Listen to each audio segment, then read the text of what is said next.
There is something quietly extraordinary about the moment a Pokémon changes.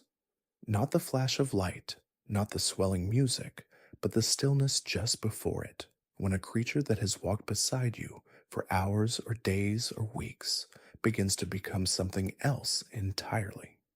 Every single evolution in the world of Pokemon carries within it a story about what growth looks like and about what must be true before transformation is even possible.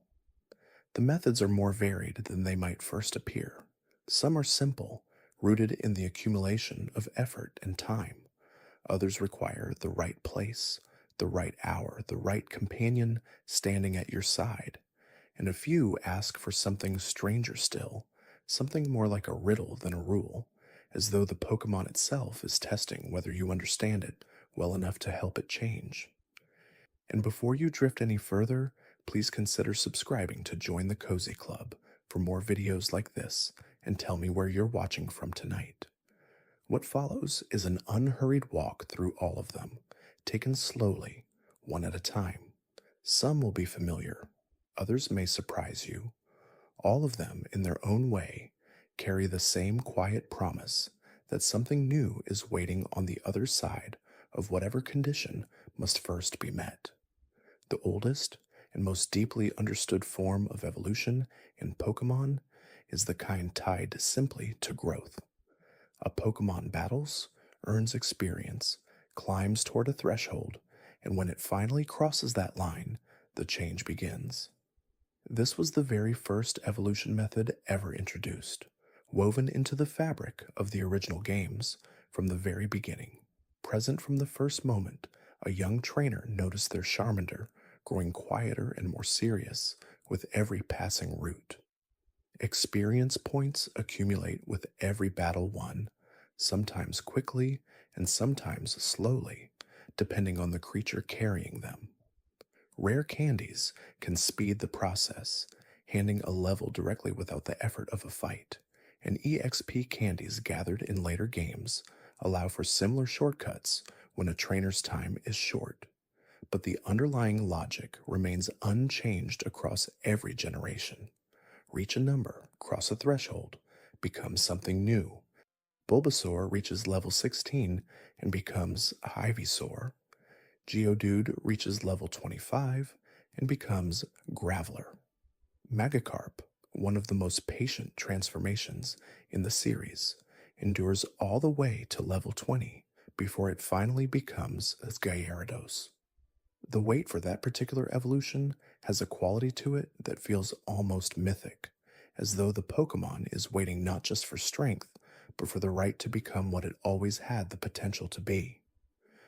Not every Pokemon that evolves by level does so only once. Some families pass through two evolutions, shifting form at one threshold and then again at a second. Caterpie becomes Metapod at level 7 and then becomes Butterfree at level 10, moving through its transformations quickly, as though eager to reach its final shape. Others take longer between their stages, holding their middle form for many levels before the second change arrives. There are also Pokemon that evolve only once, never gaining a third form, and there are those that do not evolve at all, creatures complete in themselves from the very beginning. But for those whose growth is measured in levels, every gained experience point is a small step along a path that was laid down the moment they first came into the world.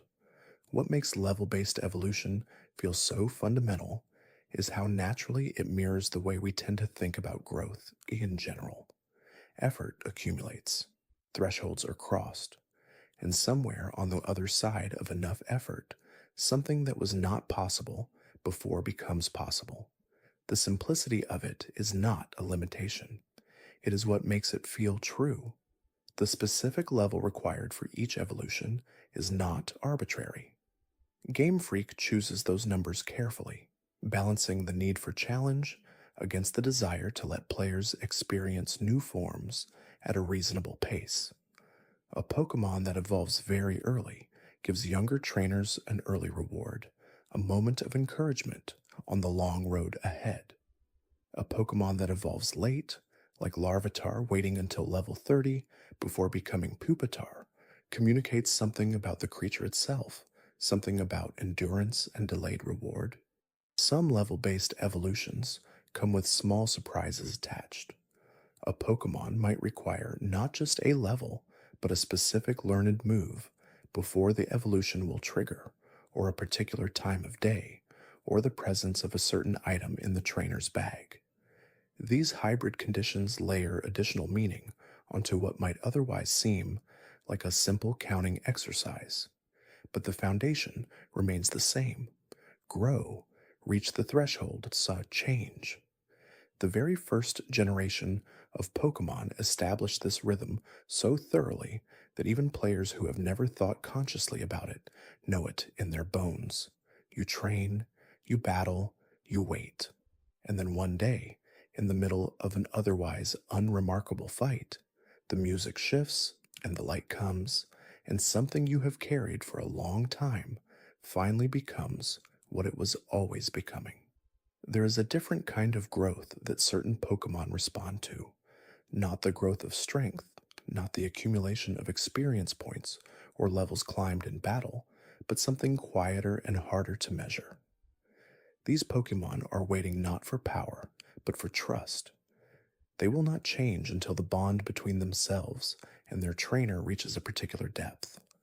This is friendship evolution, and it was first introduced in the second generation of Pokemon games. The idea behind it is gentle and specific. A Pokemon that evolves through friendship is one that has decided, in whatever way Pokemon makes such decisions, that the person beside it is worth becoming something new for. The threshold in earlier games was a friendship value of at least 220, a number invisible to the player but tracked carefully by the game, rising with every small act of care and falling with every careless stumble. In Generation 8, that threshold was softened slightly, brought down to 160, as though the designers had decided that transformation born from love should not require quite so much time to earn. The change was quiet. Most players never noticed it in any mechanical sense, but it shifted the underlying feel of the method, making friendship evolution feel a little more like something earned through genuine companionship rather than something requiring near perfect dedication. The ways to build a Pokemon's friendship are varied and gentle, walking alongside it in the overworld, present in games that allow such exploration, adds to the bond simply through proximity. Using a Soothe Bell, an item that speeds the growth of friendship when held, turns ordinary battles into something that accumulates meaning faster. Certain berries, when fed to a Pokemon, raise friendship even as they lower a specific stat, offering a small trade that many trainers find worthwhile. Capturing a Pokemon in a luxury ball, a particular type of Pokeball introduced alongside friendship evolution mechanics, causes friendship to build more quickly after capture. The luxury ball carries with it an implicit philosophy that the circumstances of how a Pokemon joins you matters to how quickly it comes to trust you. A creature that arrives in comfortable circumstances may open up a little sooner than one that does not. Golbat is one of the most memorable examples of this method. It is not a Pokemon that changes through battle, not one that waits for a stone or a trade. It simply waits until the person carrying it has done enough, been present enough, cared enough. And then it becomes Crobat, a form that is faster and more elegant, and that carries in its name a quiet reference to the transformations itself. Riolu is another, small and deliberate, waiting with a patience that can seem almost stubborn. It will not evolve until friendship has climbed high enough, and it will only evolve during the daytime, as though light matters to the moment of becoming. When it finally becomes Lucario, there is a quality to that evolution that feels earned in a way level-based evolutions sometimes do not, because the player knows that something was given, not just accumulated. Pichu holds perhaps the most emotionally resonant place in this particular group. It is the pre-evolution of Pikachu, and it evolves into that iconic form not through battle or leveling, but through happiness. The idea that Pichu becomes Pikachu when it is happy enough carries something almost too sincere to hold without feeling it. There is a reason that moment tends to stay with people. Eevee, one of the most beloved Pokemon in the entire series for the sheer breadth of what it can become, also has a friendship path available to it. Espeon and Umbreon, introduced in the second generation alongside Friendship Evolution itself, both require Eevee to have reached a high friendship level before they will appear. Espeon comes during the day, Umbreon comes at night. The same bond, expressed differently depending on the hour, as though what you become through love depends also on when that love was fully realized. Friendship evolution asks something of the player that other methods do not. It asks for sustained attention, for the kind of low level care that does not come from a single dramatic gesture, but from many ordinary ones. It asks you to keep a Pokemon in your party, to use it, to feed it, to walk beside it. And it rewards that attention not with a stronger creature alone, but with the particular satisfaction of knowing that what changed came from how you treated something over time. There are Pokemon that carry the conditions of their evolution inside themselves, in the specific knowledge of a single move. They will not evolve until they have learned it, until that particular action has been added to their repertoire, as though the ability to perform that technique is itself the proof that they are ready to become something more. This is move-based evolution, introduced formally in the fourth generation, though the philosophy behind it reaches further back. The move required is always specific, not just any attack, not a broad category, but one particular technique that must be present in the Pokemon's known moves at the moment it levels up. If the move has been forgotten or was never learned, the evolution will not happen, no matter how strong the Pokemon has become in every other way. Paloswine is one of the clearest examples. It can become Mamoswine only after it has learned the move Ancient Power, a technique that connects thematically to the mammoth-like creature it will eventually become, evoking deep time and geological weight.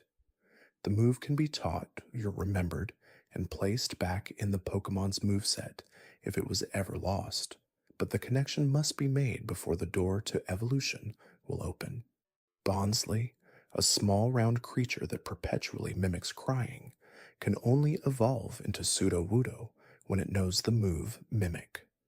The relationship between the move and the evolution feels almost too neat to be coincidental. A Pokemon that copies others, that performs emotions it may or may not feel, learns to mimic well enough that it becomes a full expression of mimicry in its next form. The move is not just a requirement, it is a statement about what the Pokemon is. Lickitung follows a similar logic. It becomes Lickilicky when it knows the move rollout, a move that references the rotund and somewhat comic nature of what it becomes. Tangela requires Ancient Power as well to evolve into Tangrowth, connecting two Pokemon across generations through the same requirement and the same ancient botanical weight that move carries. What is interesting about move-based evolution is how it rewards a kind of attentiveness that other methods do not require. A trainer who pays attention to what their Pokemon knows, who considers the moves on the roster as more than just combat tools, will discover these evolutions naturally. A trainer who simply battles and levels without reading carefully might miss them entirely, arriving at higher levels with a Pokemon that is technically strong but has not yet become what it could be. The Pokemon that evolve this way seem to be waiting for a specific kind of readiness, not just the readiness that comes from battles won, but the readiness that comes from having mastered a particular thing. It is a different kind of threshold than a level. It is a qualitative one, a proof of capability rather than a proof of time spent. Some of these move requirements feel deeply integrated into the lore and personality of the Pokemon in question. The Ancient Power requirement appears multiple times across different species, always in connection with Pokemon that carry a sense of age or geological depth, as though knowing how to channel ancient forces is specifically what allows them to access a more powerful form of themselves. Others feel playful rather than profound. Mime Jr. can only become Mr. Mime when it knows the move Mimic, another entry in the series of mimicry based requirements that seems to suggest a whole philosophy about imitation and identity. To become something fully, the logic seems to run, you must first be able to perform what it means to be that thing. There are places in the world of Pokémon where the air itself carries something that certain creatures can feel. These are special locations, places where magnetic fields hum with unusual strength, or where ancient stone and accumulated energy have created conditions that exist nowhere else. And some Pokemon will only change if they level up as while standing in one of those places. This is location based evolution, introduced alongside many of the fourth generation's expansions to what evolution could mean. Nosepass is among the most cited examples. To become Probopass, it must level up in an area with a special magnetic field. In the Sinnoh region, that location is the interior of Mount Coronet. In later games, similar areas of unusual magnetic intensity were added to different regions, each one serving as the threshold space for this particular transformation. The connection between Nosepass and magnetic fields is not accidental. Nosepass is a Pokemon with a nose that always points north, a living compass, and the evolutionary connection to magnetic forces is woven directly into what it is. The real world logic embedded here is specific and charming. Compasses, which function through their interaction with magnetic fields, behave differently when brought near a strong magnet. The needle that normally points north will swing and drift, affected by forces it cannot ignore. Probopass, the evolved form, carries with it a set of small satellite faces held in place by magnetic force, a design that would not make sense outside the context of magnetic influence. Magneton, a Pokemon made of 3 Magnemites joined by magnetic force, also requires a special magnetic field location to evolve into Magnezone. The idea of an already magnetic creature needing to enter a place of unusual magnetic intensity to unlock its next form suggests something about saturation, about reaching a point where the forces you are already composed of have been pushed far enough to reorganize into something new. Charjabug, a small box-shaped insect Pokemon introduced in the 7th generation, follows a similar requirement. It can only become Vikavolt in an area with specific conditions, a forest in one game, a different kind of location in another, the requirement shifting slightly, but the underlying logic of place as catalyst remaining constant.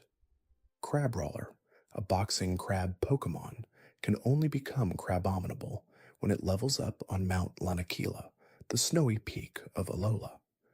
The cold transforms it, the altitude changes it, and what emerges from that cold weather leveling is a creature wrapped in fur, built for conditions that the original form had never encountered. The location did not just allow the evolution, it shaped what the evolution produced. What location-based evolution adds to the broader system is an awareness that the world matters. Where you are is not just a backdrop for your journey, it is a condition of it.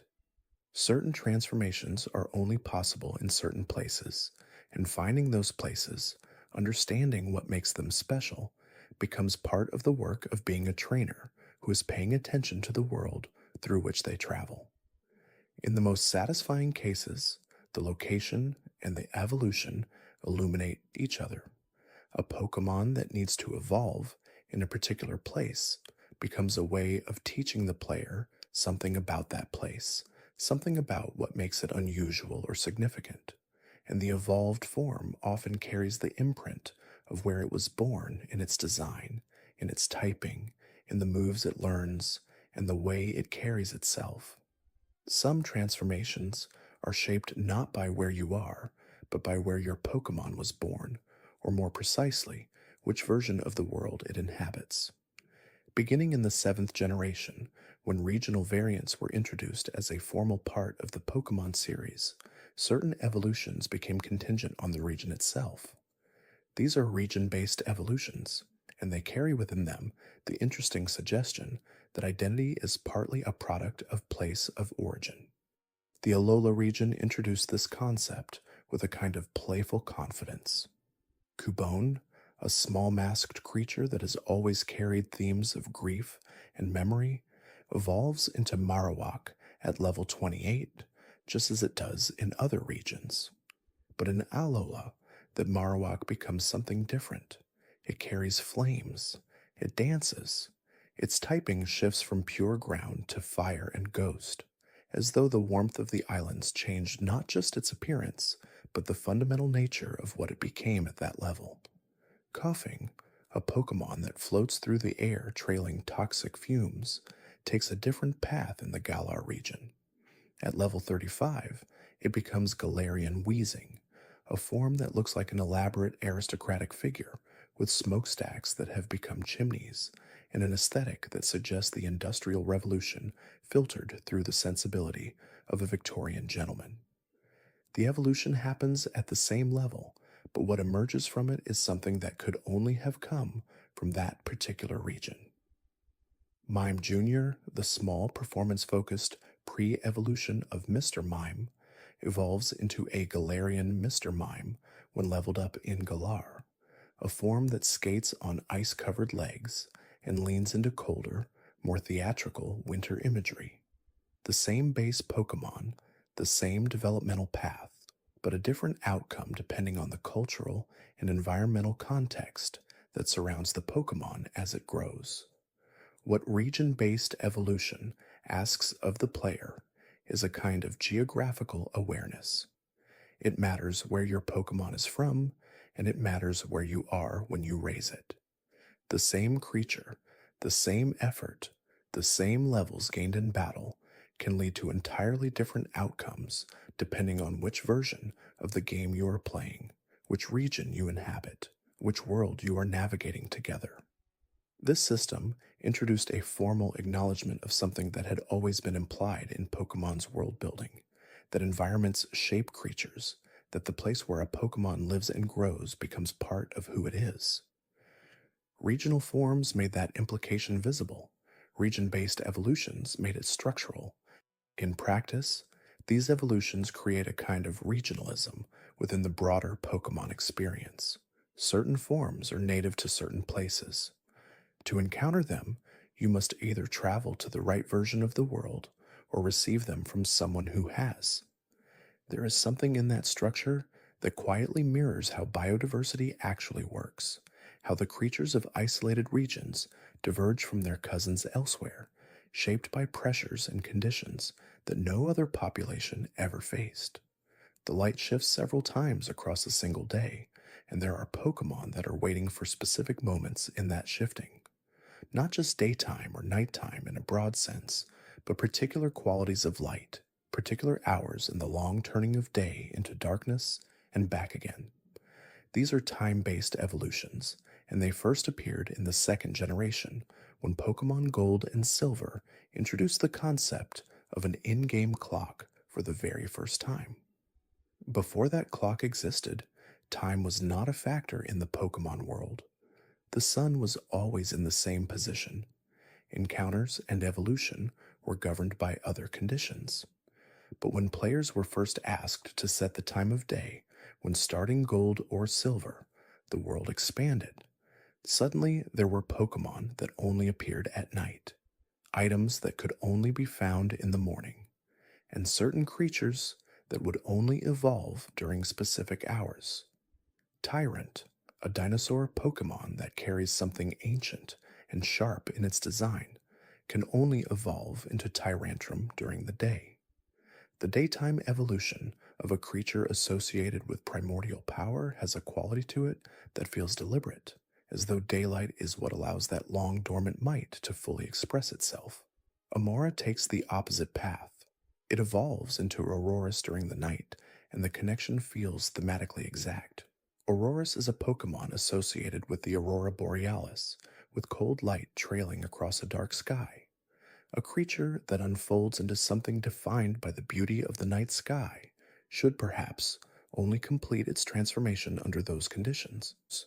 Eevee's friendship based evolutions into Espeon and Umbreon are also time dependent, as noted earlier. But there are other EVA evolutions that carry different temporal requirements. In some games, obtaining specific forms of Eevee's broader evolutionary family requires attention to when exactly you are playing.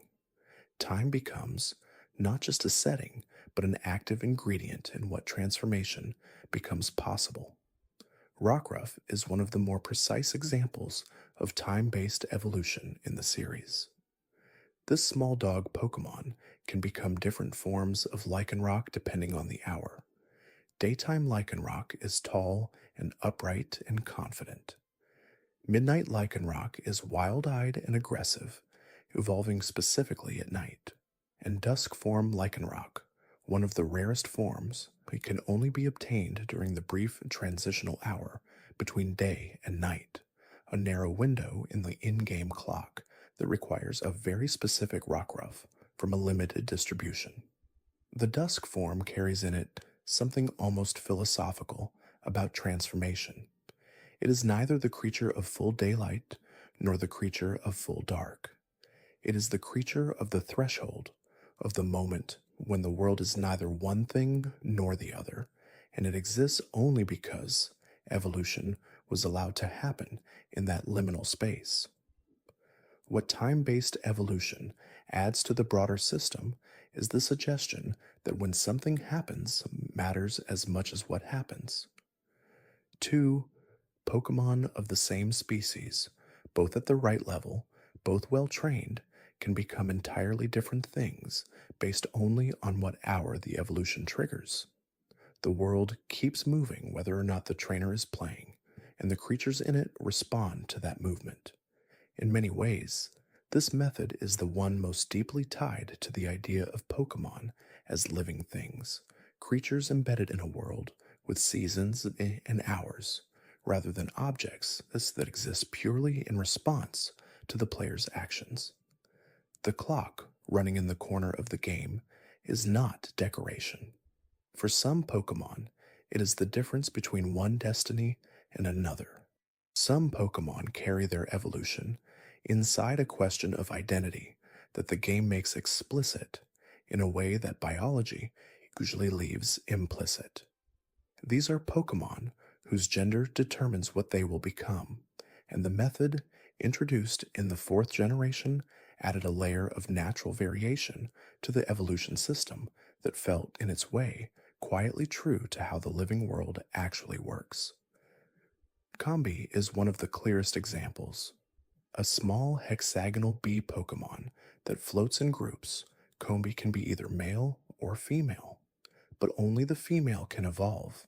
Male Combis remain Combis forever, regardless of level, regardless of friendship, regardless of any effort or attention devoted to them.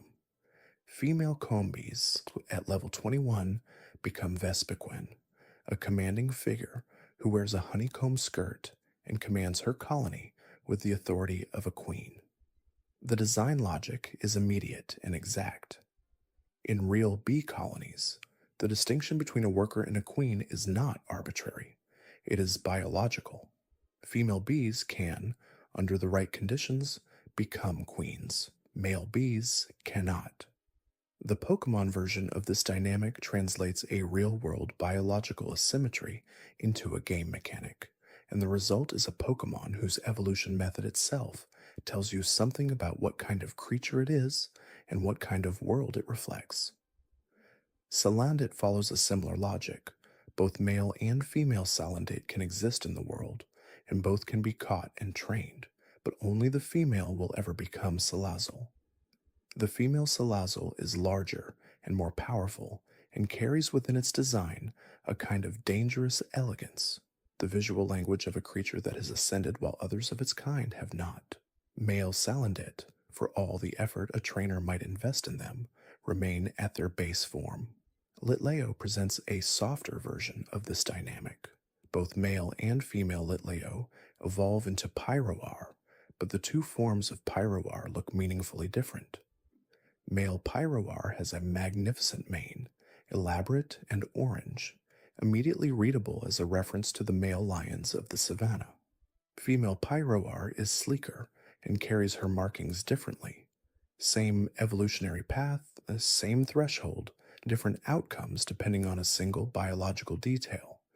The inclusion of gender based evolution in the series raises questions that the games themselves do not always address directly. What does it mean for a Pokemon whose potential is defined partly by a characteristic they cannot change? The games do not moralize about this. They simply present it as a feature of the natural world the Pokemon inhabit, as neutral a fact as the fact that some Pokemon evolve in magnetic fields and some do not. For trainers specifically hoping for a rare form, like someone patiently searching for a shiny Salandit, only to discover after many encounters that they have found a male one, the gender requirement introduces a particular kind of frustration. But it also introduces the particular kind of satisfaction that comes from finally finding the female form after a long search, knowing that the version you needed was waiting somewhere in the tall grass, available if you kept looking. There is a version of evolution tied to something as specific as a numbered count, to the version of a game sitting in a particular slot, to a flag the game is aware of that the player may not be. Game based evolution, introduced in the 7th generation with Pokemon Sun and Moon, made the particular game title itself a variable in whether and how a Pokemon could evolve. Cosmog is the Pokemon most associated with this method. Small and cloudy, drifting through the story of Sun and Moon as something mysterious and beloved, Cosmog eventually evolves through its intermediate forms toward either Solgaleo or Lunala, depending on which version of the game the player is holding. In Pokemon Sun, Ultra Sun, Sword, and Scarlet, Cosmog's final form is Solgaleo, a lion made of star metal associated with the sun, solar-natured and commanding. In Pokemon Moon, Ultra Moon, Shield, and Violet, that same cloudy little creature becomes Lunala, a great bat associated with moonlight and the slow turning of the night sky. The two outcomes are not just different aesthetically. They carry different typings, different stat distributions, different roles in the stories of their respective games. The same Pokemon, following the same developmental path, reaches entirely different destinations depending on which world it is growing up in. This method asks something unusual of the player, not an action, not a decision made within the game itself, but an awareness of which version of reality they happen to inhabit. You cannot choose which legendary bird Cosmog becomes the same way you choose what move to teach your Pokemon. It is decided before the game even begins, by which title was printed on the cartridge. Some game-based evolutions extend beyond the core titles entirely. Meltan, a small hex-headed Pokemon introduced through an unusual partnership between the main series and Pokemon Go, can only evolve into Melmetal within the mobile game. 400 Meltan candy, accumulated through the specific economy of Pokemon Go, is what opens the door to that particular transformation. Once obtained, Melmetal can be transferred into the main series games through Home, but the evolution itself belongs only to a different kind of Pokemon experience. The existence of this method acknowledges something that the series had previously left implicit, that the different versions of the games are different worlds, and that growing up in one world rather than another shapes what you can become. It is a mechanical expression of an idea that runs through the version differences in every generation. The idea that the world you inhabit, even when it is almost identical to another world, still carries details that make it uniquely its own. Certain Pokemon are waiting not for a level, or a bond, or a place, but for something more immediate. They are waiting for an object to be placed in their hands. These are held item evolutions, and they transform the act of equipping your Pokemon with something to carry into a potential catalyst for change. The method was formalized in the fourth generation, adding significant complexity to the inventory of items a trainer might carry and think about. Not every held item has an evolutionary function.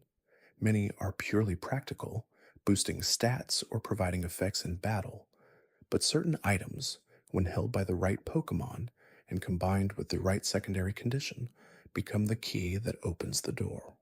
Sneasel, a dark type creature of sharp angles and sharper temperament, can become Weevil when it levels up while holding a Razor Claw, but only at night. The Razor Claw, held in darkness, produces one outcome. The same item held in the same hands during the day produces nothing because Sneasel and the timing are not yet aligned. The evolution requires both the object and the hour working in concert. The Hishkin version of Sneasel follows a parallel but different path. It evolves into Sneasler while holding a Razor Claw, but only during the day. The same item, a different time of day, a different regional variant, and the result is a completely different evolved form. Two Pokemon that look similar, carrying the same item, separated only by the position of the sun and becoming entirely different things. Slowpoke, in its Galarian variant, requires a Galarica Cuff to evolve into Slowbro and a Galarica Wreath to evolve into Slowking. These items are not found in the conventional way, but assembled from Galarica twigs gathered during specific activities, making the evolution a process that requires active participation in the world of the game beyond simply battling and leveling. Inkay, a squid Pokemon introduced in the 6th generation, does not require a held item in the traditional sense, but its evolution has a physical dimension worth noting alongside this group. To become Malamar, the player must level up Inkay past level 30 while actually holding their Nintendo 3DS console upside down. The console itself becomes the held object, the physical world bleeding into the game in a way that no previous evolution method had attempted. What held item evolution adds to the trainer's experience is a kind of curation. You begin to look at your items not just as tools, but as potential catalysts. The Razor Claw at the bottom of your bag might be waiting for the right Pokemon at the right hour. The metal coat might be the last thing standing between your Scyther and a Scizor, and the search for specific items, sometimes obscure and difficult to find, becomes its own small journey nested inside the larger one. There is an older magic in evolution stones, older than held items or friendship, or the complexity of conditions that later generations would add. The evolution stone is simple in its nature. You find a stone, you use it on a Pokemon, the Pokemon changes, the stone is consumed, and what you are left with is what the stone always had the power to produce.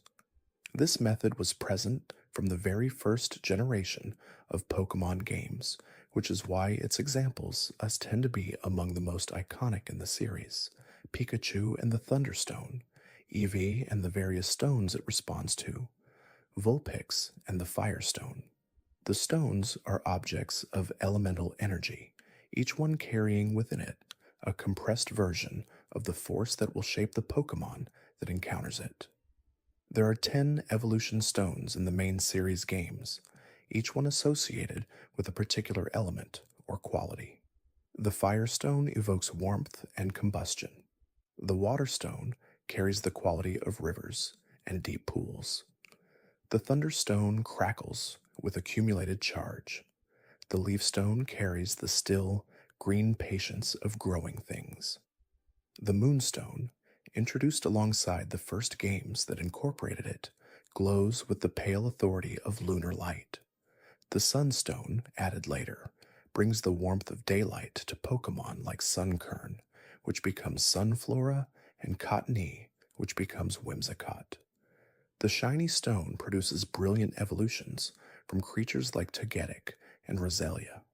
The Duskstone, Dark and Smoky triggers evolutions in Ghost and Dark type Pokemon, including Misdreavus and Lampent. The Dawnstone carries the light of early morning and is used by specific gender variants of certain Pokemon. The Ice Stone, one of the more recently added to the collection, transforms Pokemon connected to cold and frost. 46 Pokemon across the series can be evolved using stones, a number that speaks to how thoroughly this method has been woven into the design of the franchise. It is not a niche path, it is one of the structural pillars of how Pokemon evolve, present in every generation, expanded with each new set of regional variants and new species. What makes stone evolution feel different from other methods is its immediacy. There is no waiting for a level to be reached, no gradual accumulation of bond or experience. You have the stone, you have the Pokemon. The transformation can happen right now, in the middle of any route, in the quiet between battles, whenever you are ready. It is the most direct form of evolution the series has, and that directness gives it a particular quality, something like the satisfaction of a key turning in a lock. The stones themselves have a presence in the world beyond their function. They are scattered through roots and caves and gifted by characters the player meets on the road. Some can be purchased, others must be found, dug up from underground, won as rewards, or traded with other players. The process of collecting them is itself a kind of journey, and the moment of finally having both the stone and the right Pokemon in the same place is one that carries a satisfaction disproportionate to its mechanical simplicity. Certain Pokemon that were designed around stone evolution carry that relationship explicitly in their design. Ninetales evolved from Vulpix through a Firestone, wears its flames and long flowing tails that suggest something slow and ancient and fully realized, as though the fire that was latent in Vulpix has been drawn fully out by the stone. Arcanine, evolved from Growlithe through the same stone, takes on a quality of legend and grandeur that its pre-evolved form does not carry. The stone did not just change the creature, it completed it. Alongside evolution stones sit a collection of special items that operate through a different kind of logic. These are not stones in the traditional sense, not objects carried by the elemental force of fire or water or thunder. They are specific artifacts, each one designed for a particular Pokemon in a particular circumstance, and the evolution they trigger tends to feel more like a story than a transaction. Ursaring, a large bear Pokemon known for its strength and the ring pattern on its belly, can become Ursaluna, but only when it is exposed to a peat block. And even that is not sufficient on its own. The peat block must be used under a full moon during a nighttime when the lunar cycle has reached its peak. The specificity of the requirement feels almost ritualistic, as though Ursaluna is not simply a Pokemon that evolves, but one that must be called forth under the right celestial conditions. Ursaluna was introduced in the Hisui region, an ancient version of Sinnoh, and the full moon requirement connects the evolution to a world where the relationship between creatures and the sky still felt immediate and meaningful. The peat block itself is an item with deep earth associations, something pulled from ancient bog material, organic and old. The combination of old earth and full moonlight is, in terms of the symbolic language the game is using, a very specific kind of invitation. Duraludon, a metallic tower-shaped dragon Pokemon, can become Archaludon when it is exposed to a metal alloy item. Archaludon's design takes the tower shape of Duraludon and builds it into something that looks like a bridge, a great steel structure spanning a gap that the earlier form's shape only suggested. The item that triggers the transformation is literally an alloy, a combination of metals, and the result is a Pokemon that represents the engineering achievement of combining those materials into something greater. These special evolution items are designed specifically for the Pokemon they affect, and in the best cases, The relationship between the item and the transformation illuminates something about the creature's nature. The item is not just a key, it is a clue to what the Pokemon is and what forces are involved in what it becomes. Other items in this category include the Prism Scale, which allows Phoebus to evolve into Melodic when traded while holding it in certain games, connecting the transformation of the most plain looking fish in the series into one of its most beautiful, into both the act of sharing and the presence of a precious object. The Deep Sea Scale and Deep Sea Tooth serve similar functions for Clamperl, which can become either Huntail or Gorbis, depending on which of these two items it is holding when traded. What these special items share is a quality of intention. They were not discovered accidentally as general purpose tools. They were sought out specifically, found or purchased or earned as rewards, and brought to the right Pokemon at the right time. That intentionality is part of what makes the evolutions they trigger feel meaningful rather than mechanical. The player has done something deliberate, the world has responded. There is a form of evolution built around the act of sharing, around the willingness to send something you have trained and cared for through a connection to another player, trusting that it will return changed. Trait evolution is the oldest of the socially contingent evolution methods, present since the first generation, and it has inspired strong feelings in the community for as long as it has existed. Haunter is perhaps the most discussed case. A ghost-type Pokemon of significant power and considerable charm, Haunter can be trained, leveled, equipped, and cared for, but it will not become Gengar until it is traded to another player. The evolved form is widely sought, a genuine competitive presence, and a beloved design, but reaching it requires depending on someone else. A player without access to a trading partner, or a player who simply wants to build their team independently, faces a particular wall. Alakazam follows the same pattern. Kadabra, its pre-evolved form, has been one of the more divisive cases in the series, not for gameplay reasons, but because of real-world events that complicated Kadabra's presence in certain forms of Pokemon media for years. But within the game, the rule is simple and consistent.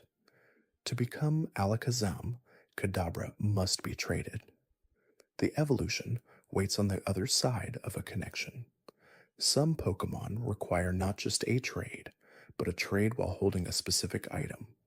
Electabuzz, carrying an Electorizer, becomes Electivire. Magmar, carrying a Magmarizer, becomes Magmortar. The item must be in the Pokemon's hands at the moment the trade completes. Without it, the trade produces nothing new. Both conditions must be satisfied simultaneously, the movement through the connection and the presence of the right catalyst. Politoed is another example.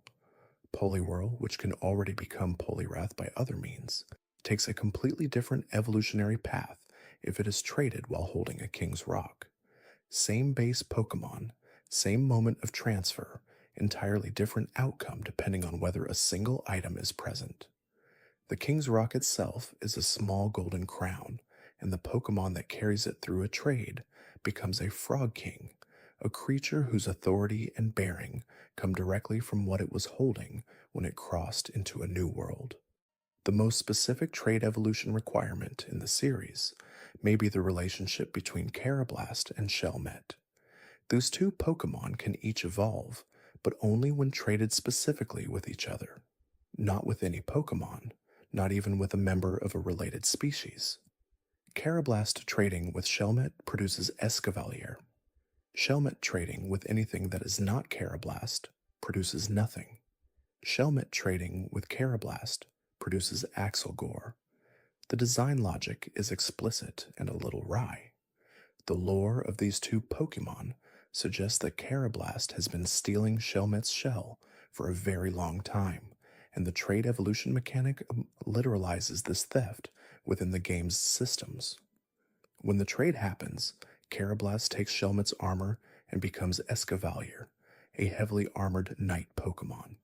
Shelmet, stripped of its shell, becomes Axelgore, a fast, light creature whose speed comes precisely from having nothing left to weigh it down.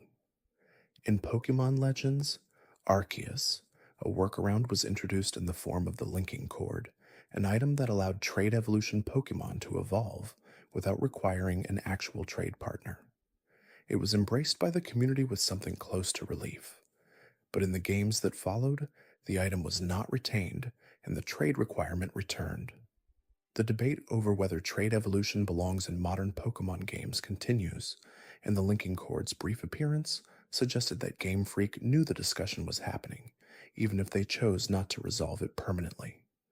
There are Pokemon whose evolution asks for a situation so specific that the first time a player encounters the requirement, it tends to feel like a riddle. These are condition-based evolutions, and they add a layer of conceptual ingenuity to the system that makes them memorable long after the creature in question has been obtained. Inkay is one of the most physically unusual examples. To evolve into Malamar at level 30, the player must literally turn their Nintendo 3DS upside down, not hold it at an angle, not tilt it, fully invert it so that what was the top is now the bottom, and what was the bottom is now the top. The game detects the orientation through the console's built-in gyroscope and responds to the inversion by triggering the evolution. Malamar, the Pokemon that results from this topsy-turvy leveling, is a creature associated with hypnosis, with inversion, with the idea that what appears to be one thing is actually another. The design of the evolution method reflects the design of the creature it produces. To get an upside-down thinker, you must level up upside down. The condition is not arbitrary, it is the puzzle made literal. Pancham can only evolve into Pangoro if at the moment it reaches level 32, there is a Dark-type Pokemon in the player's party. The presence of the Dark-type Pokemon serves, in the logic of the game, as a kind of bad influence, the disruptive companion whose proximity causes Pancham to take on a harder, more aggressive edge. In Japanese, the Dark type is translated as the Evil type, and the lore surrounding Pancham's evolution specifically references the idea that bad company causes a transformation in character. Pangoro, the evolved form, is a large and somewhat menacing panda Pokemon who carries a twig of bamboo in its mouth and has the kind of energy that suggests it does not particularly care what you think of it. The personality encoded in the design makes more sense once you know that it required the presence of something dark and potentially corrupting to emerge. Shedinja's evolution is one of the strangest conditions in the series, so strange that it is sometimes grouped separately from condition evolution, but shares the same underlying logic of something unusual being required. When Nincada evolves into Ninjask, a second Pokemon appears in the player's party simultaneously, Shedinja. This only happens if there is an empty slot in the party and a spare Pokeball in the bag. If both conditions are not met, Shedinja simply does not appear. It slips through the gap between evolution and absence, existing only when the conditions are exactly right. Runerigus, introduced in the 8th generation, requires a Galarian Yamask to take at least 49 HP of damage from a single hit without fainting, and then walk through the stone gate in the dusty bowl while still carrying that damage. The numeric threshold of 49 HP has been connected by fans and analysts to the Buddhist concept of the 49 days of purgatory, the transitional period between one existence and another. Whether or not that connection was intentional, it gives Runerigus an interesting weight, as though the damage sustained is a kind of suffering that must be carried through a threshold before transformation becomes possible. The boundary between condition evolution and trigger evolution is a subtle one, and the games themselves do not always draw it cleanly. Trigger evolutions are evolutions that occur not through leveling up with conditions attached, but through performing specific actions a set number of times, actions that the Pokemon must carry out itself, as though the evolution is waiting for proof of practice rather than proof of strength. Stantler, a reindeer Pokémon that carries the ancient weight of its species in its elaborate antlers, can only evolve into Weirdeer after using the Psyshield Bash move in Agile style at least 20 times. Not just using the move, but using it in a specific form. The Agile style is a mechanic particular to Pokemon Legends, Arceus, and the requirement ensures that the player has engaged deeply enough with the game's combat system to have practiced this move repeatedly, to have done it not once in passing but 20 times with intention. Wiredeer, the evolved form, is a dignified and somewhat mystical creature, its antlers now carrying strange energy, its bearing suggesting the difference between a young deer and a creature that has moved into something ancient and knowing. The repetition of the technique did not just count up to 20. It transformed something about how the Pokemon moved through the world. Cleavor, an evolution of Scyther introduced in Pokemon Legends, Arceus, requires the use of a black augurite, but the item cannot simply be handed over. The circumstances of how the item is used and found are embedded in the specific world of that game, and the evolution produces a creature that looks less like the final refinement of a blade and more like something that was shaped by stone, by impact, by the geology of an ancient region.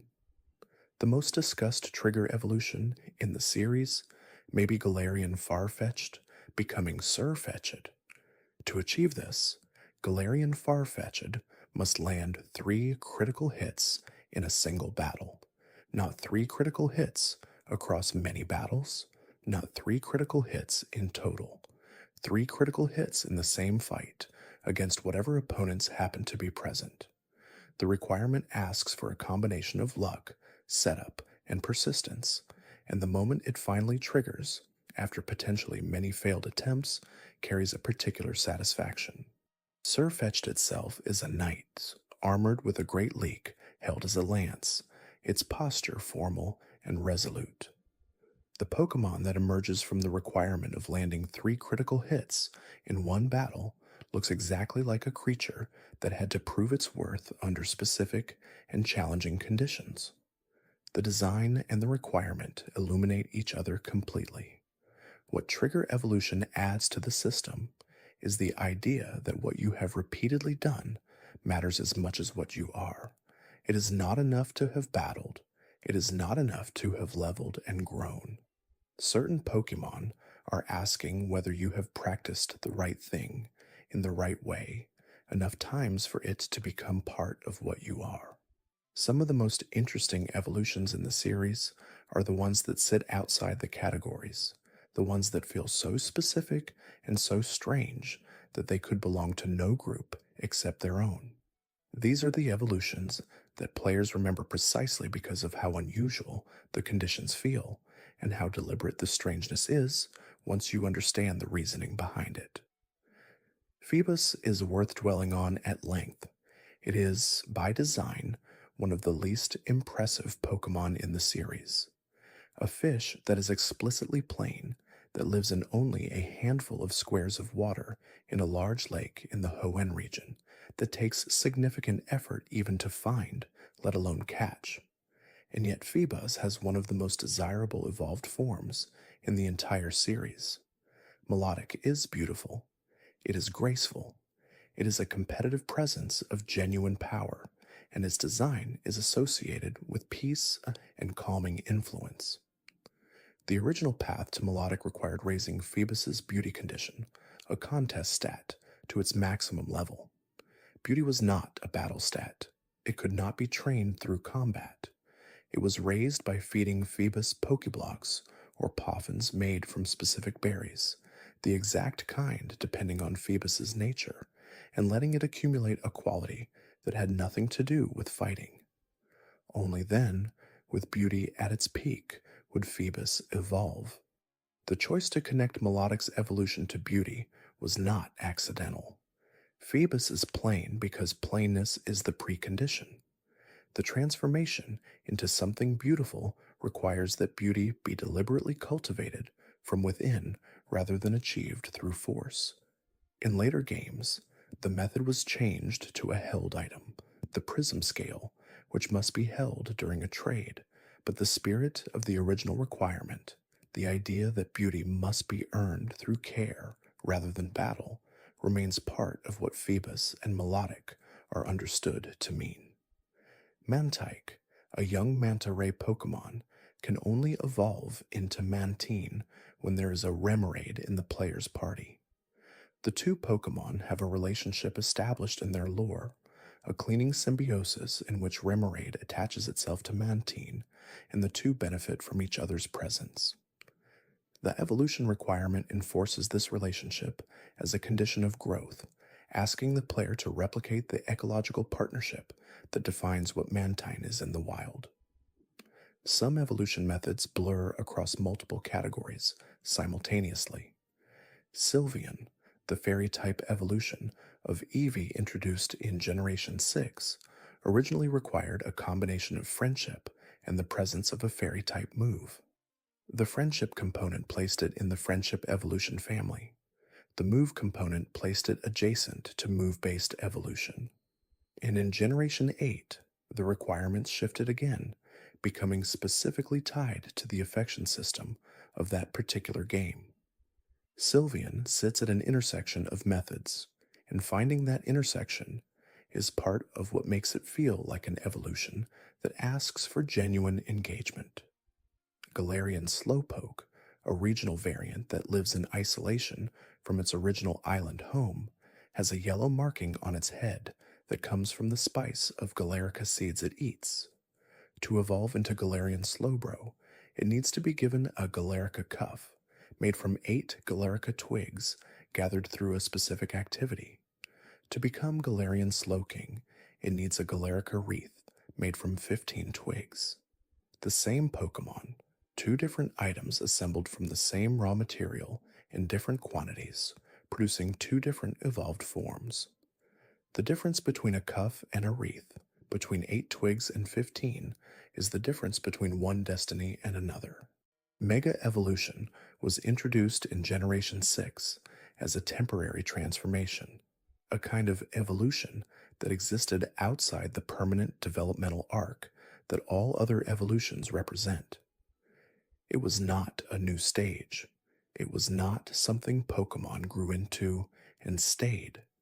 It was something available in battle, triggered by a keystone held by the trainer and a megastone held by the Pokemon, and it lasted only as long as the fight itself. The effect of Mega Evolution on the creatures that underwent it was significant. Stats increased, sometimes dramatically. Abilities changed. In some cases, typings shifted.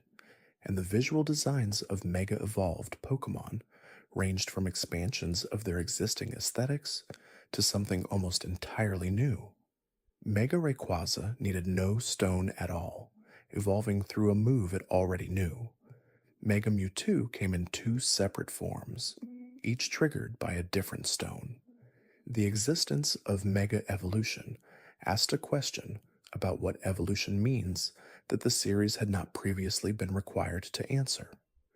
If a Pokemon can transform and then revert, if the change is not permanent, does it count as evolution in the same sense? The games gave it its own name and treated it as its own category, neither endorsing nor resolving the philosophical question, simply presenting the transformation as a real thing with its own rules and its own beauty. Many players responded to Mega Evolution with tremendous enthusiasm. The designs were often striking, and the idea of a beloved Pokemon having a hidden further form, accessible only in the intensity of battle, carried a charge of excitement. Charizard, Blastoise, and Venusaur each gained Mega forms. Legendary Pokemon like Latios and Latias received them as well.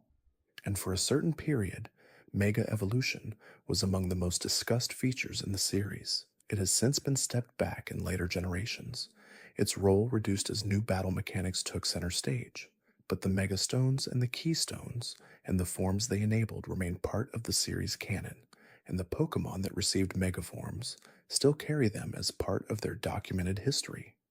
They represent a moment when the series asked what a Pokemon could become if the conditions were exactly right, and then answered that question with forms of dramatic intensity.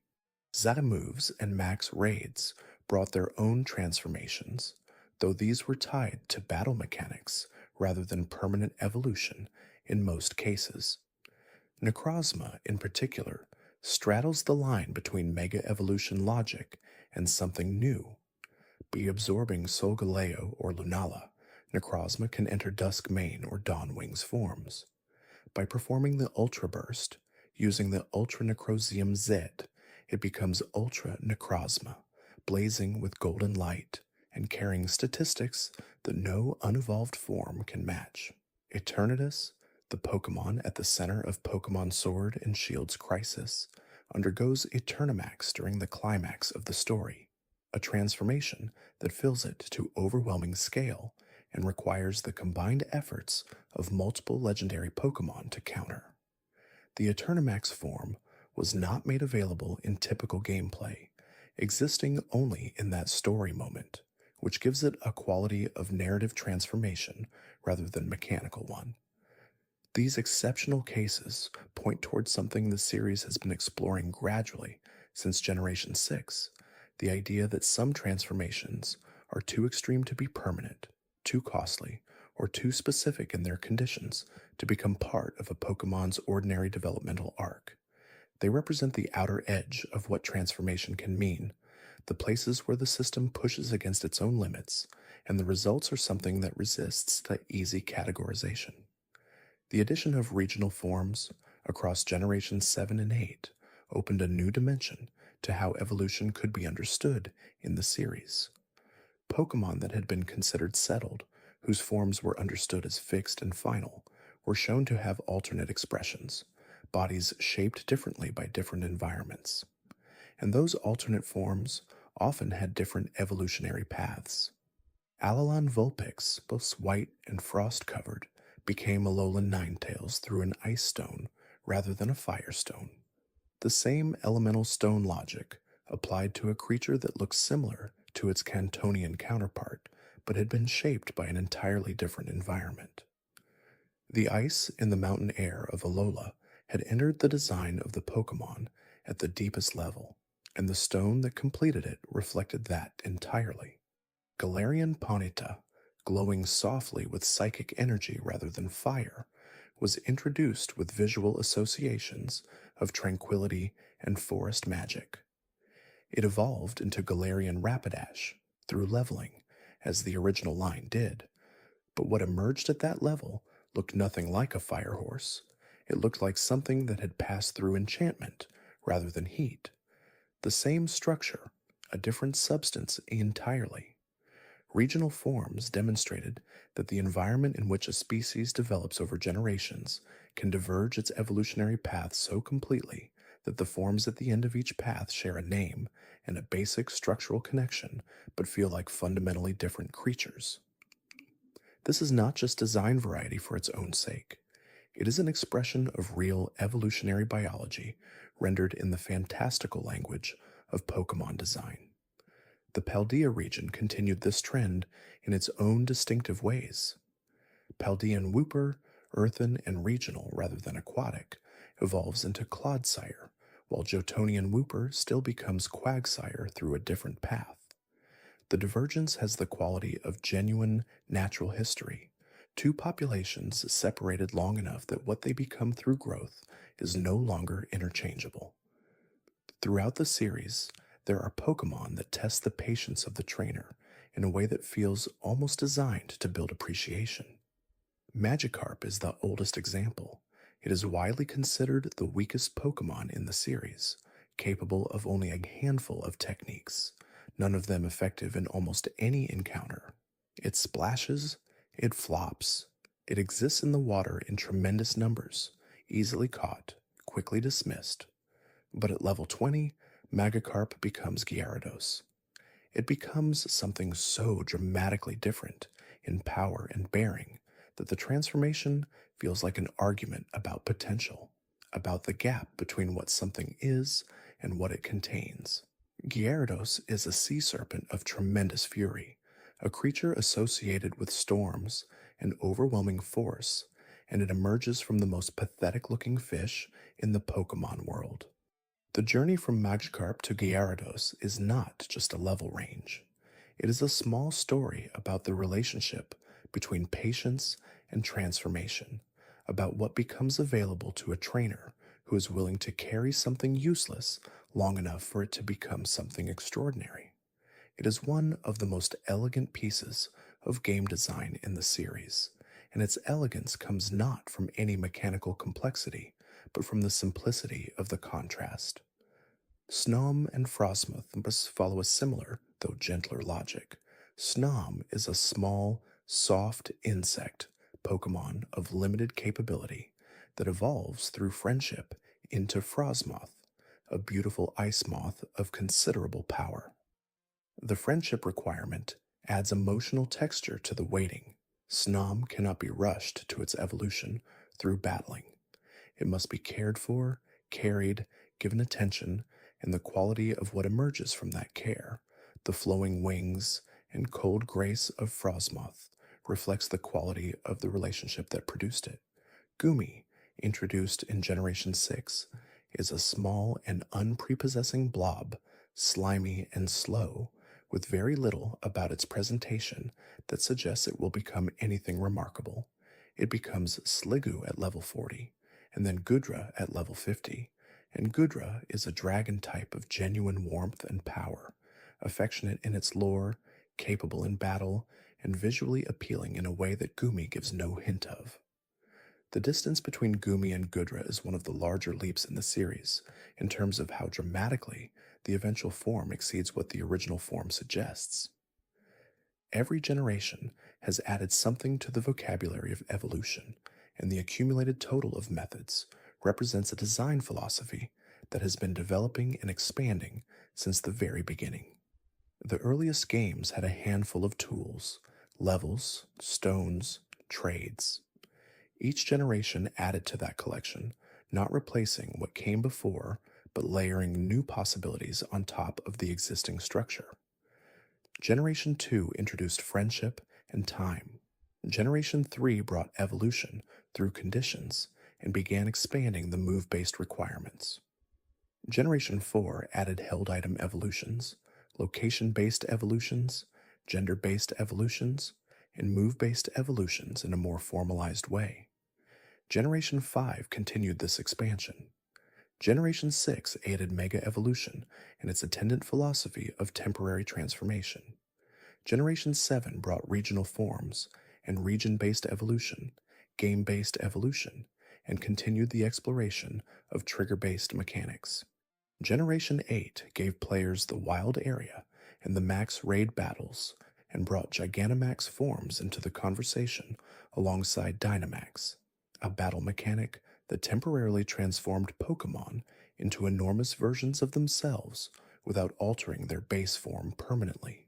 Generation 9 continued the tradition of surprise with mechanics like terastallization, which allowed Pokémon to transform their type in battle by crystallizing into a new elemental form, a change that lasted only for a fight but carried its own visual language and strategic depth. What this accumulation represents is not complexity for its own sake, but the gradual articulation of a question that has been present since the very first game. What does it mean to grow? The level up evolution answers that growth is about accumulation. The friendship evolution answers that growth is about relationship.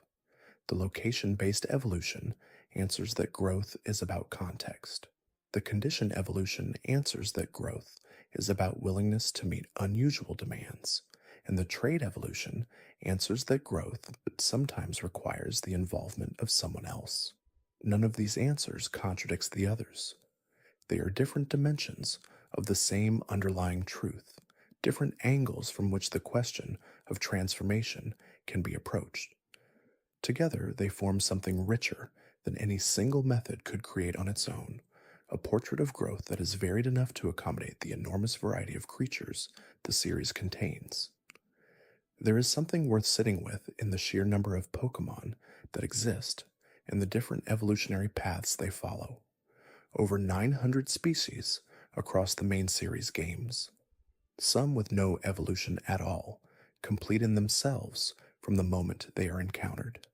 Some with a single evolutionary stage to grow through, some with two, passing through an intermediate form on the way to their final shape, and the handful that can become something different based on conditions so specific that they feel like exceptions rather than rules.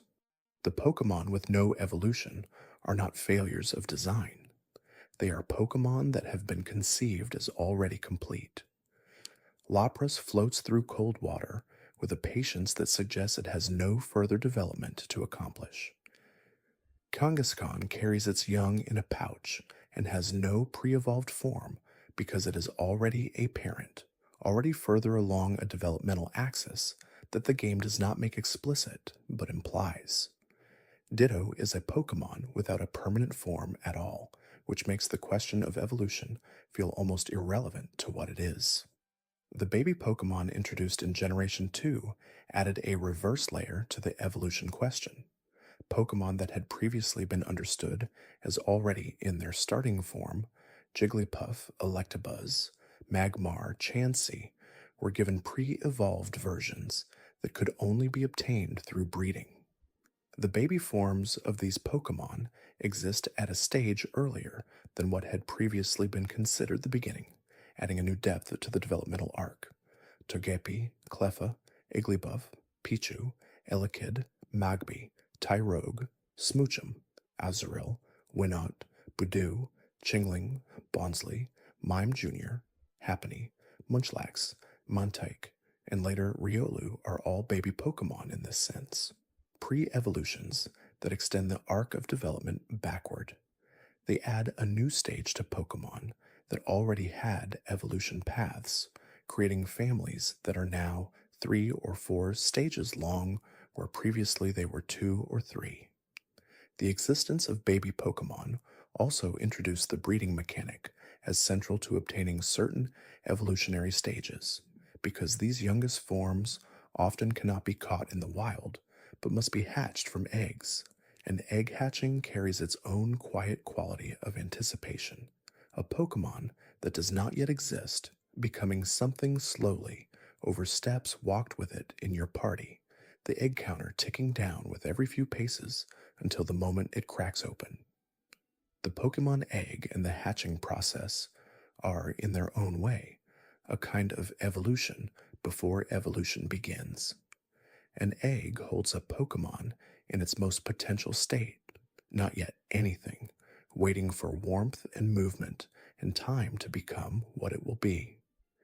The act of hatching it is not dramatic in the way that evolution is dramatic, but it has its own significance, because what emerges from the egg is not something that appeared from nothing. It was always there, inside the shell, waiting for the conditions that would make emergence possible. This is, in miniature, the logic of every evolution method in the series. Something is waiting. The conditions are not yet right, and when they are, when the level is reached, or the friendship built, or the right stone applied, or the right place visited at the right hour, the waiting ends, and something new is present in the world that was not present before. The egg hatching steps required differ by species and are part of the information encoded in each Pokemon's data. Some hatch quickly, others require thousands of steps. Rare and powerful Pokemon, including many of the pseudo-legendary lines like Dratini, Larvitar, Bagon, Gable, Dino, Gumi, Jangmo-O, Dreepy, and Frigibax, require many more steps to hatch than their eventual power might lead you to expect of a starting form. The long walk makes them no less powerful once they arrive. But the investment of time, the steps taken with an egg that has not yet opened, adds something to the eventual creature. There is also the oval charm, an item that increases the frequency with which eggs are found at the Pokemon nursery, and the shiny charm, which increases the probability of hatching a Pokemon of rare coloration. These items embed the egg system into a broader economy of time and effort, making the process of finding a particular Pokemon through hatching a goal that rewards patience and persistence rather than luck alone. The relationship between a Pokemon and the trainer who carries it through its evolution is one of the quieter themes that runs through all of these methods simultaneously. In games where a traded Pokemon evolves only when traded back, there is a brief period when the Pokemon you trained belongs to someone else. And what it becomes during that exchange depends on the act of transfer itself. In games where friendship must be cultivated over time, there is a sense of a relationship being built towards something. In games where a Pokemon will only change at a specific location, there is an implicit promise that if you carry it to the right place, it will show you what it can be. These are not accidental design choices. They are expressions of what the series has always wanted to say about the relationship between trainers and their Pokemon. The care matters, the journey matters, the decisions you make about how to carry something through the world, whether to use it in battle or keep it protected, whether to feed it particular berries or hold particular items, whether to travel to the places its evolution requires, all of these matter. Some evolutions feel like gifts. A Pokemon that simply levels and changes, requiring nothing unusual of the trainer, offers its transformation as a reward for the effort of battle. Other evolutions feel like agreements, moments where the Pokemon seems to be saying that if you do this particular thing, if you understand what it needs, it will become something it could not become otherwise. The trait evolution is perhaps the most explicit version of this agreement, a method that requires extending trust beyond the boundary of a single game and a single trainer. And then there are the evolutions that feel like discoveries, the ones where the player encounters the requirement without warning and must figure out what is being asked. The upside down console for Inkay, the 49 damage through the stone gate for Galarian Yamask, the 3 critical hits in one battle for Galarian Farfetch'd. These feel less like rules and more like puzzles, and solving them carries a satisfaction that is distinct from any other kind of in-game achievement. Looking across the full breadth of evolution methods, from the simplest level threshold to the most elaborate ritualistic requirement, a consistent logic emerges. Every method is encoding something about what the Pokemon is and what kind of transformation is appropriate to its nature. The methods are not arbitrary, they are each one of them a form of characterization. Togekiss, a large graceful Pokemon associated with peace and happiness, can only be reached through a shiny stone applied to Togetic, which itself could only have been obtained from Togepi hatched from an egg. The entire arc from egg to Togepi, to Togetic, to Togekiss is about happiness, about receiving a blessing and returning a blessing, about the kind of care that gradually reveals something transcendent. The methods at each stage reflect this arc completely. Gardevoir, who will throw itself in front of its trainer without hesitation, reaches its final form through leveling, through the accumulated effort of battles fought together. It does not require a trade or a stone or a specific location. It evolves from Kirlia at level 30, from Ralts at level 20, through the simple accumulation of shared experience. The method is appropriate to a creature whose defining quality is loyalty. It became what it is simply by staying. Lucario, the steel-blue fighting type, introduced in Generation 4, is friend evolved from Riolu. The happiness threshold that must be crossed, the daytime requirement, the sense that this transformation comes not from strength but from something more interior, are all consistent with Lucario's identity as a Pokemon deeply attuned to the emotions of those around it. It becomes Lucario when the bond between itself and its trainer reaches a point where the Pokemon responds to that bond from the inside. Gengar, the ghost type who hides in darkness and feeds on fear, requires a trade. It cannot evolve through effort alone. It cannot evolve through friendship or through a stone. It must pass through someone else, must be transferred across a connection, and there is something fitting about that requirement for a Pokemon that exists in the spaces between, in doorways and shadows, and the edges of light. Gengar arrives through an act of passing from one hand to another. The Pokemon that require the most complex conditions to evolve often reward the effort of obtaining them with a particular kind of meaning. Gudra, the gentle dragon obtained through a combination of leveling and rain or specific humidity in later games, is associated with affection and gooey warmth. Its complexity of evolution comes paired with complexity of character. It is not simply a powerful dragon type. It is a Pokemon that wants to be close to you, that the lore describes as seeking physical contact, as though its whole nature is oriented toward connection. Sylveon, or reached through friendship and fairy type moves, is a Pokemon whose ribbons wrap around the trainer, specifically described as using them to draw out aggression and soothe tension. The evolution method encodes this function. To become Sylveon, Eve must have been cared for enough that it chooses a form defined by care, and it must carry the knowledge of fairy type techniques, the kind of gentle, powerful magic that defines what it will become. Espeon's evolution during the day from a high friendship Eevee gives it a solar association that extends to its design, the red gem on its forehead, the sleek psychic grace of a creature that has aligned itself with light and forward-looking intelligence.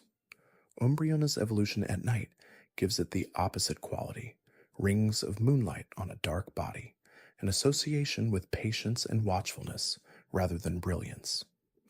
The same friendship, expressed through time of day, produces two entirely different personalities, both valid, both complete.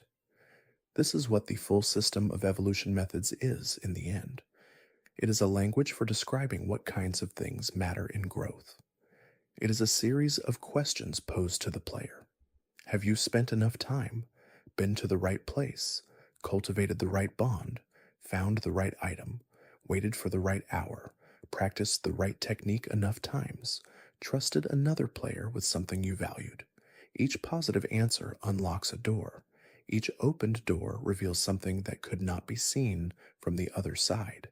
There are also the Pokémon that remind you that sometimes the most dramatic transformations come from the simplest beginnings. Ralts is barely visible, a tiny white figure with green horns and red eyebrows, encountered on a cold road in Hoenn where the encounter rate is very low.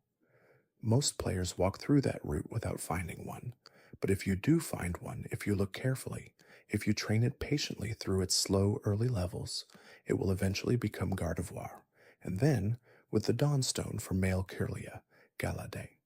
The Dawnstone requirement for Galad is itself an interesting variation. Male Kirlia, which would otherwise simply become Gardevoir, can take a different path if given the Dawnstone. Female Kirlia cannot become Galad. The gender requirement here is not about which gender is capable of greater power, since both Gardevoir and Galad are powerful in their own ways, but about different kinds of development. Gardevoir is psychic and empathic. Galad is psychic and martial, its arms shaped like blades, its nature more oriented toward protection through combat. The existence of both paths from Kirlia and the requirement of a specific stone for one of them means that a single Pokemon in a single game can produce two entirely different outcomes depending on its gender and whether the player has the right item at the right moment. This multiplicity of potential from a single source is one of the more elegant aspects of how evolution methods work together, and it characterizes many branches in the system where the same base form leads to divergent outcomes. The Eevee evolutionary family is perhaps the clearest expression of this branching possibility in the entire series. Eevee itself is defined by instability, by potential not yet expressed, and the many evolutions it can access reflect that defining quality. 8 main evolutions in the core games, each one requiring different conditions, each one producing a creature of entirely different type and personality. Vaporeon requires a water stone and becomes a fluid, seamlessly water integrating creature that can melt into rivers and pools. Jolteon requires a thunderstone and becomes electric and sharp edged, its fur standing in points like discharged energy. Flareon requires a firestone and becomes warm and plush, its flame filled fur suggesting something like a living fireplace. Espeon and Umbreon, through daytime and nighttime friendship respectively, have already been discussed. Leafeon and Glaceon, introduced in Generation 4, required being near a mossy rock for the former and an icy rock for the latter in their original games, location based conditions that connected their elemental identities to the physical world. In later games, they were given evolution stones instead, a leaf stone and an ice stone, simplifying the requirement while maintaining the elemental connection. Sylveon, the fairy type, was added in Generation 6 and requires the combination of friendship and fairy type moves. And the most recent addition in the main series, obtained through specific methods in different games, continues the tradition of EVA evolutions being used as testing grounds for new and evolving mechanics. The fact that Eevee can become 8 different things, depending entirely on how the player chooses to treat it, is a small masterpiece of design philosophy made manifest. What you become is a product of how you were cared for and what conditions were present when the moment of transformation arrived. Eevee holds all of these possibilities inside it simultaneously, waiting for the circumstance that will determine which one it expresses.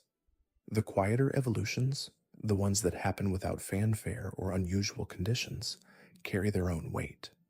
A Pokémon reaching level 36 in the middle of an ordinary route battle, the screen pausing, the music swelling briefly, and then the light coming, does not feel less meaningful for being ordinary.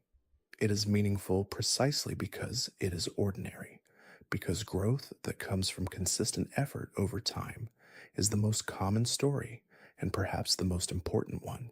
Every trainer who has raised a Pokémon through a full game, carrying it from Route 1 to the final confrontation, has experienced dozens or hundreds of these ordinary evolutions.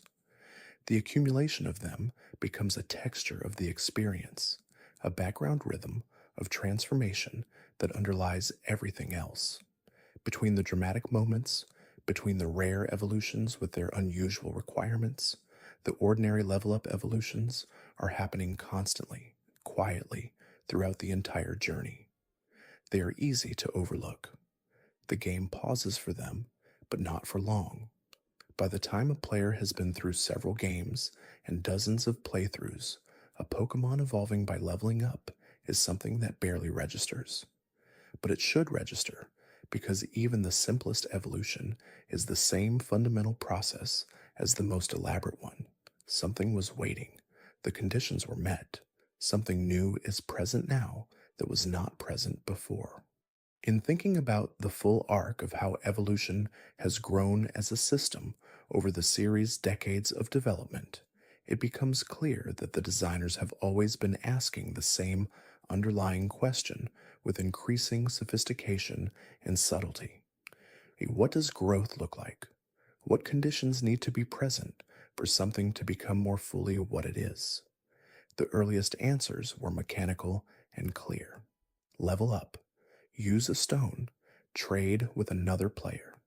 These answers were sufficient for a first exploration of the question, and they established a foundation that all the later complexity rests on. But as the series matured, as the team at Game Freak became more experienced and more willing to embed storytelling into mechanics, the answers became richer. Friendship evolution says that growth can come from relationship. Location evolution says that where you are shapes what you can become. Move evolution says that mastery of a specific technique is itself a form of growth. Trigger evolution says that practice and repetition accumulate toward transformation. And the stranger, more specific conditions say that sometimes growth requires something unusual of you, some willingness to do a thing that makes no obvious sense, until you understand what the Pokemon you are caring for is waiting to become. Together, these answers form a portrait of growth that is more true and more interesting than any single answer could be. They acknowledge that development is not one thing, it is many things, shaped by time and place and relationship and effort and the particular qualities of the creature developing. The diversity of evolution methods is, in the end, a diversity of stories about what it means to grow. There is a particular kind of attention that evolving certain Pokemon requires, an attention that is not just strategic, but almost meditative. You begin to think about the Pokemon not as a collection of statistics, but as a creature with specific needs, specific sensitivities, specific conditions under which it will reveal its next form. This quality of attention is something the evolution system cultivates deliberately, and it is part of what makes the act of raising Pokemon feel, at its best, like something more than a game about numbers. Munchlax, the pre evolution of Snorlax, evolves through friendship, and there is something thematically rich about the requirement. Snorlax is one of the most iconic Pokemon in the series, a great sleeping giant that blocks roads and consumes enormous quantities of food and has the energy of something entirely comfortable with its own existence. The idea that this creature's younger form, the perpetually hungry Munchlax, needs a high level of friendship before it will evolve into that iconic form suggests something about how contentment is built, not from a single moment, but from the accumulation of care and safety and being fed enough times that something relaxes from the inside. Espeon carries a similar quality. It is a psychic type, defined by sensitivity and intelligence, and the ability to read the emotional states of those around it. An Eevee that is cared for deeply enough, in the right hours, under the right light, will become something that can perceive what others feel. The friendship that caused the evolution is the same quality that defines what the evolution produced. The method does not just unlock the form, it explains it. This is perhaps the most beautiful aspect of how evolution methods work when they are at their most thoughtful. The condition required to trigger the transformation is itself a description of what the transformation means. To get a Pokemon that is defined by love, you must love it. To get a Pokemon defined by a specific element, you must expose it to that element. To get a Pokemon defined by the night sky, you must let it evolve under dark hours. The method and the meaning are the same thing, expressed at different levels of the design. Tyrogue is one of the most interesting examples of the branching potential within the level-based evolution system. At level 20, it becomes one of three different Pokemon: Hitmonlee, Hitmonchan, or Hitmontop. The determining factor is not which game you are playing, not what item your Pokemon holds, but the relationship between its attack and defense statistics at the moment the evolution triggers. If attack is higher than defense, Tyrogue becomes Hitmonlee, the kicking master whose legs extend to remarkable lengths. If defense is higher than attack, it becomes Hitmonchan, the punching specialist whose arms strike with mechanical precision. If attack and defense are exactly equal, it becomes Hitmontop, the spinning combatant whose fighting style requires perfect balance between offensive and defensive capacity. This is a form of condition evolution tied not to the player's actions, but to the Pokemon's own developing characteristics. How you trained it, which battles you chose, which vitamins or items you used, all of these choices have been shaping a number that will eventually determine which of three warriors it becomes. And the thematic fit between the stat relationship and the evolved form is exact. A Tyrogue that grew stronger in offense became a kicker. A Tyrogue that grew stronger in defense became a blocker. A Tyrogue that grew in perfect balance became a spinner. The training and the outcome are part of the same story. Wurmple adds a different kind of branching evolution to the system. It can become either Silcoon, which leads to Beautifully, or Cascoon, which leads to Dustox. Both paths are possible from the same base Pokemon, but unlike Tyrogue, the determining factor for Wurmple is its personality value, a number hidden within its data that the player cannot easily see or manipulate. The evolution feels random because the determining factor is invisible, which gives Wurmple's branching a different character from Tyrogue's. You cannot plan for it in the same way. You simply watch and wait to see which path the caterpillar takes. The broader Pokemon world contains hints of its own internal logic about why evolution exists, about what it serves, and what it means for the creatures who undergo it. The Pokédex entries, those short descriptions that appear for each Pokemon in the games, often address evolution directly, and what they say is revealing. Entries describe Pokemon that evolve in order to protect themselves more effectively, creatures whose transformation is a response to perceived threat or environmental challenge. They describe Pokemon that evolve as a result of absorbing specific energies, as though the stones and magnetic fields and special items are sources of an external force that reorganizes the Pokemon from the inside. They describe Pokemon that evolve through a process so rapid it is almost invisible, and others through a transformation so gradual it seems to happen over long stretches of time. What the Pokédex offers is not a unified theory of evolution, but a collection of individual stories, each one specific to the creature in question, each one expressing something about the particular nature of that creature's development. Together, they suggest a world in which growth is natural and diverse, and often mysterious, in which different creatures follow different paths toward greater versions of themselves, and in which the trainer's role is less to force that development and more to create the conditions that allow it to happen. This is a gentle philosophy for a franchise aimed at children and adults alike. It says that growth requires conditions, and your job is to provide those conditions. It says that different things need different things in order to become what they are. And it says that patience, attention, and care are not just useful tools in the practical management of a team, but are themselves part of the story of what it means to raise something. The Pokemon games have, across all their generations, treated the act of training as something with ethical weight. The friendship system, in particular, places an implicit moral expectation on the trainer. A Pokemon whose friendship drops because it was fainted repeatedly or fed bitter medicines that it dislikes will be harder to evolve, will be less likely to gain the subtle friendship bonuses that certain evolutions require. The game is saying, gently but clearly, that neglect and mistreatment have consequences. Luxury balls capture this dynamic explicitly in their name. A ball associated with comfort and favorable conditions makes the Pokemon inside more receptive to friendship. The choice of ball is not purely mechanical.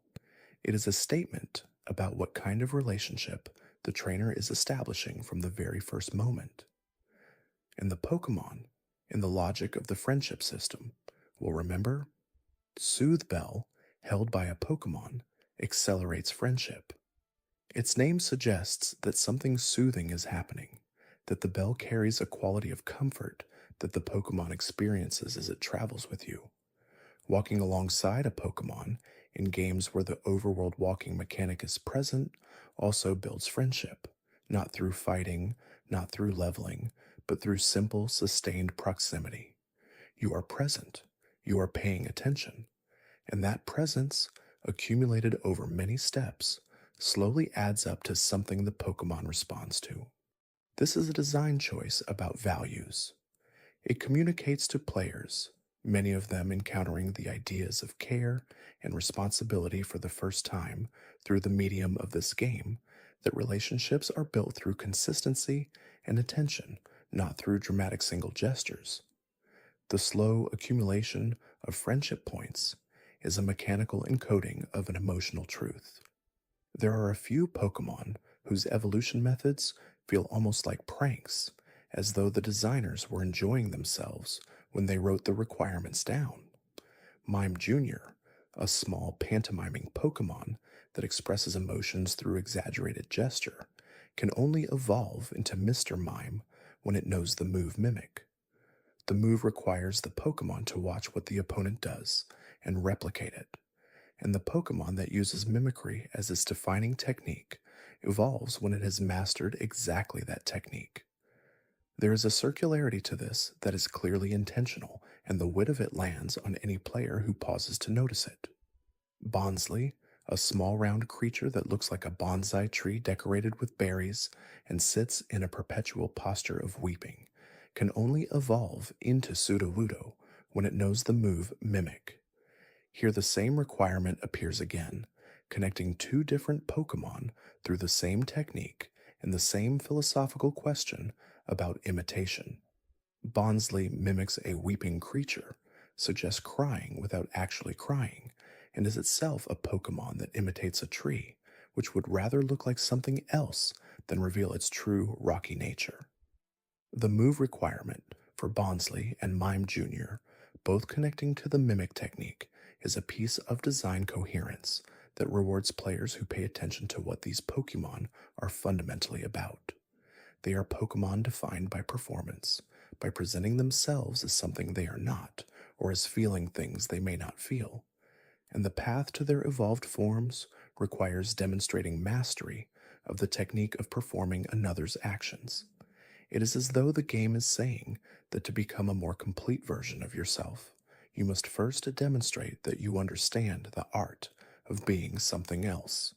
Sudowoodo, the evolved form, is a Pokemon that goes to extraordinary lengths to appear to be a tree when it is actually a rock type. It carries the mimicry all the way into its final form, its entire existence organized around a sustained performance, and the Bonsley that became it could only become it by learning Mimic, by mastering the act of copying, and then applying that mastery to the particular performance it would carry for the rest of its life. There is a Pokemon called Aromatis that evolves from Spritzy when traded while holding a sachet. The sachet is a perfume item, a small container of pleasant fragrance, and Aromatis is a Pokemon associated with overwhelming scent, with the smell of something so powerful that it can affect the mood of those around it. The choice of item is not just arbitrary. The item is the thing that Aromatis is. Giving Spritzy the thing that defines what it will become, and then passing it through the hands of another player produces the evolved form. The logic, once noticed, is satisfying in the way that any neat correspondence between form and content is satisfying. Slurpuff evolves from Swirlix in the same way, traded while holding a whipped dream. Swirlix, a small candy-like Pokemon that produces threads of sugar and was inspired by cotton candy, becomes Slurpuff, a Pokemon associated with intense sensory capability related to smell and taste. The Whipped Dream is a confectionery item, delicate and sweet, and the act of trading it while held reflects the same logic as the sachet, that the thing the Pokemon is becoming is already present in what it is holding. These particular trade evolutions carry within them an unusually detailed piece of characterization. They are not just arbitrary combinations of item and action. They are small statements about the nature of the creature, and the player who notices them learns something about the Pokemon in the process of evolving it. The trading mechanic has always existed alongside the physical reality of two players, two games, two worlds connected by a cable or wireless signal or internet infrastructure that changes across generations. In the first and second generation, trading required a physical link cable. In later generations, local wireless communication made the cable unnecessary, and the online systems introduced in Generation 4 allowed trading with players anywhere in the world. This technological evolution mirrors, in an interesting way, the evolving methods of the Pokemon it serves. The earliest trade evolution was constrained by the technology available to it. You needed someone present, someone with a cord to plug in, someone willing to trade and trade back. As the technology became less constrained, the act of trading became easier, and trade evolutions became more accessible. But the fundamental mechanic did not change. To this day, trade evolution requires the involvement of another player, the movement of a Pokemon from one game to another, and back again. The ease of making that connection may have increased, but the requirement to make it has not. And that requirement continues to mean something, to encode within the evolution method the idea that certain transformations are not things you can accomplish alone. This has always been one of the more contested aspects of Pokemon design. Players who do not have access to trading partners or who prefer to experience the games in isolation find trade evolutions frustrating in a way that other evolution methods are not. The workarounds that different games have offered over the years, from the linking cord in Legends, Arceus, to the various in-game trade NPCs that offer specific evolved forms, acknowledge this frustration without fully resolving it. The NPC trades scattered through Pokemon games, in which an in-game character offers to exchange one of their Pokemon for one of yours, occasionally result in evolved forms that would otherwise require a trade. The NPCs in early Hisui offering to take a Haunter and return it as a Gengar solve a specific problem for players without trading partners. But they are not universal, and the specific Pokemon available through NPC trades varies by game, leaving some trade evolutions inaccessible without a genuine connection. The introduction of Pokemon Home, a cloud-based storage service that allows players to store and transfer Pokemon across different games and different hardware generations, has added a new dimension to how evolution methods are experienced over time. A Pokemon stored in Home carries with it all of its training, all of its held items, and the records of where it has been. When it is moved into a new game, it arrives with a history. Some Pokemon that could not evolve in one game can be moved into a game where the requirements are available. A Pokemon that needs a specific location that does not exist in its original game can be transferred to one where that location is present. This creates an interesting interplay between the historical evolution methods and the mobility enabled by Home, where the passage of a Pokemon from game to game over years becomes its own kind of journey toward transformation. The Pokemon Go transfer feature, which allows Pokemon from the mobile game to enter the main series games under specific conditions, adds another layer to this. Pokemon that evolved in Pokemon Go, with its own unique mechanic of candy as the primary evolution resource, arrive in the main games already in their evolved forms. The Joe evolution system, in which 100 candy of a specific type will evolve most standard Pokemon and 400 will evolve Melton into Melmetal, operates on entirely different logic from the main series, but the results are transferable. Candy in Pokemon Go functions somewhat like a condensed version of experience points, but tied to species rather than individual Pokemon. Walking with a buddy Pokemon generates candy of that type over time. Catching Pokemon of related species generates candy. Transferring unwanted Pokemon of that type generates candy.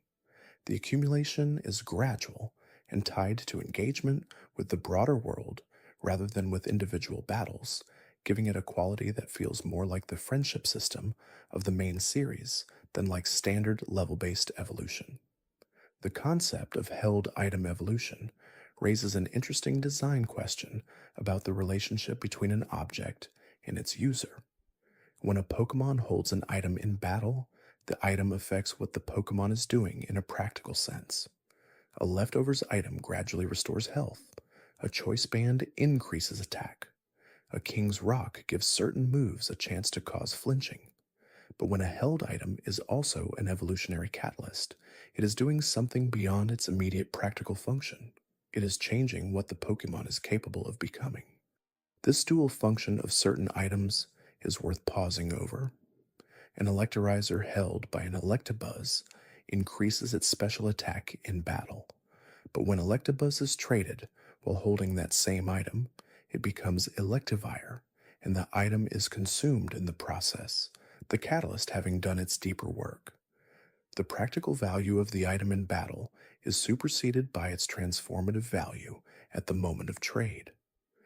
This creates interesting decisions for the player. Should you use the item now, gaining an immediate practical benefit, or should you preserve it for the evolution that requires it? In a game where such items are rare and specific, the choice can matter.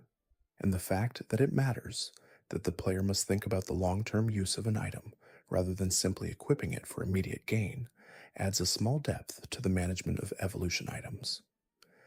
Some of these dual-function items have had their availability carefully managed by the games. The Razor Claw, which is needed for both Sneasel's evolution into Weevil at night, and the Hessian Sneasel's evolution into Sneasler during the day, can sometimes be found held by wild Pokémon, obtained as a reward, or purchased in specific locations.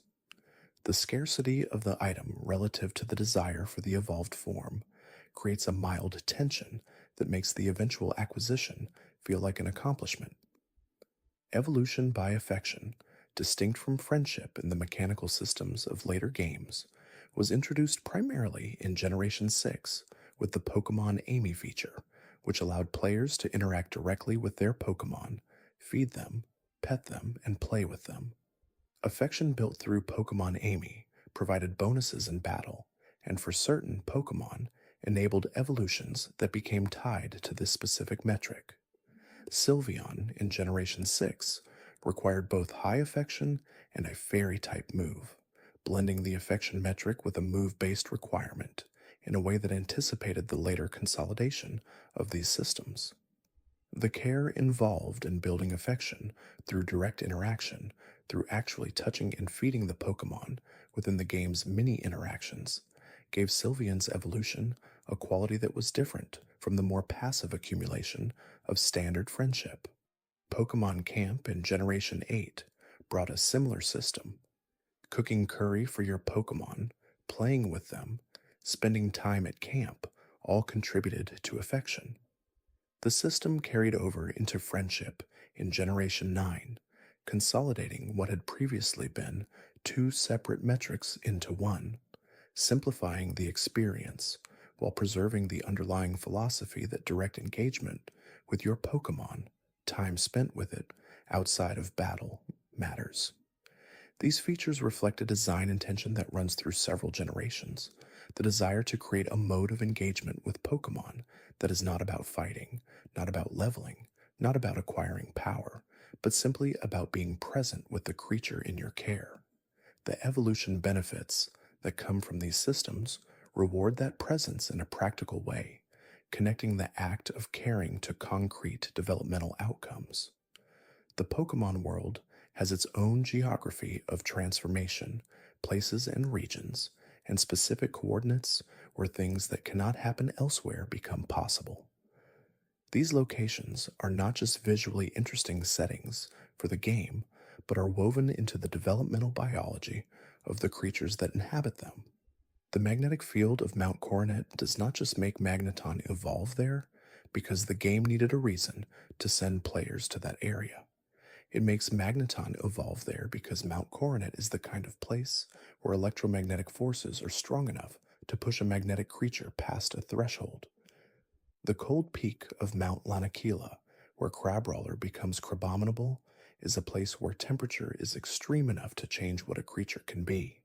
The Dusty Bowl in the Galar region, where Galarian Yamask must pass through the stone gate after taking enough damage, is a place loaded with a kind of heavy, ancient weight that the game's lore associates with cursed objects and old grief. The specific location is not arbitrary. It is part of the meaning.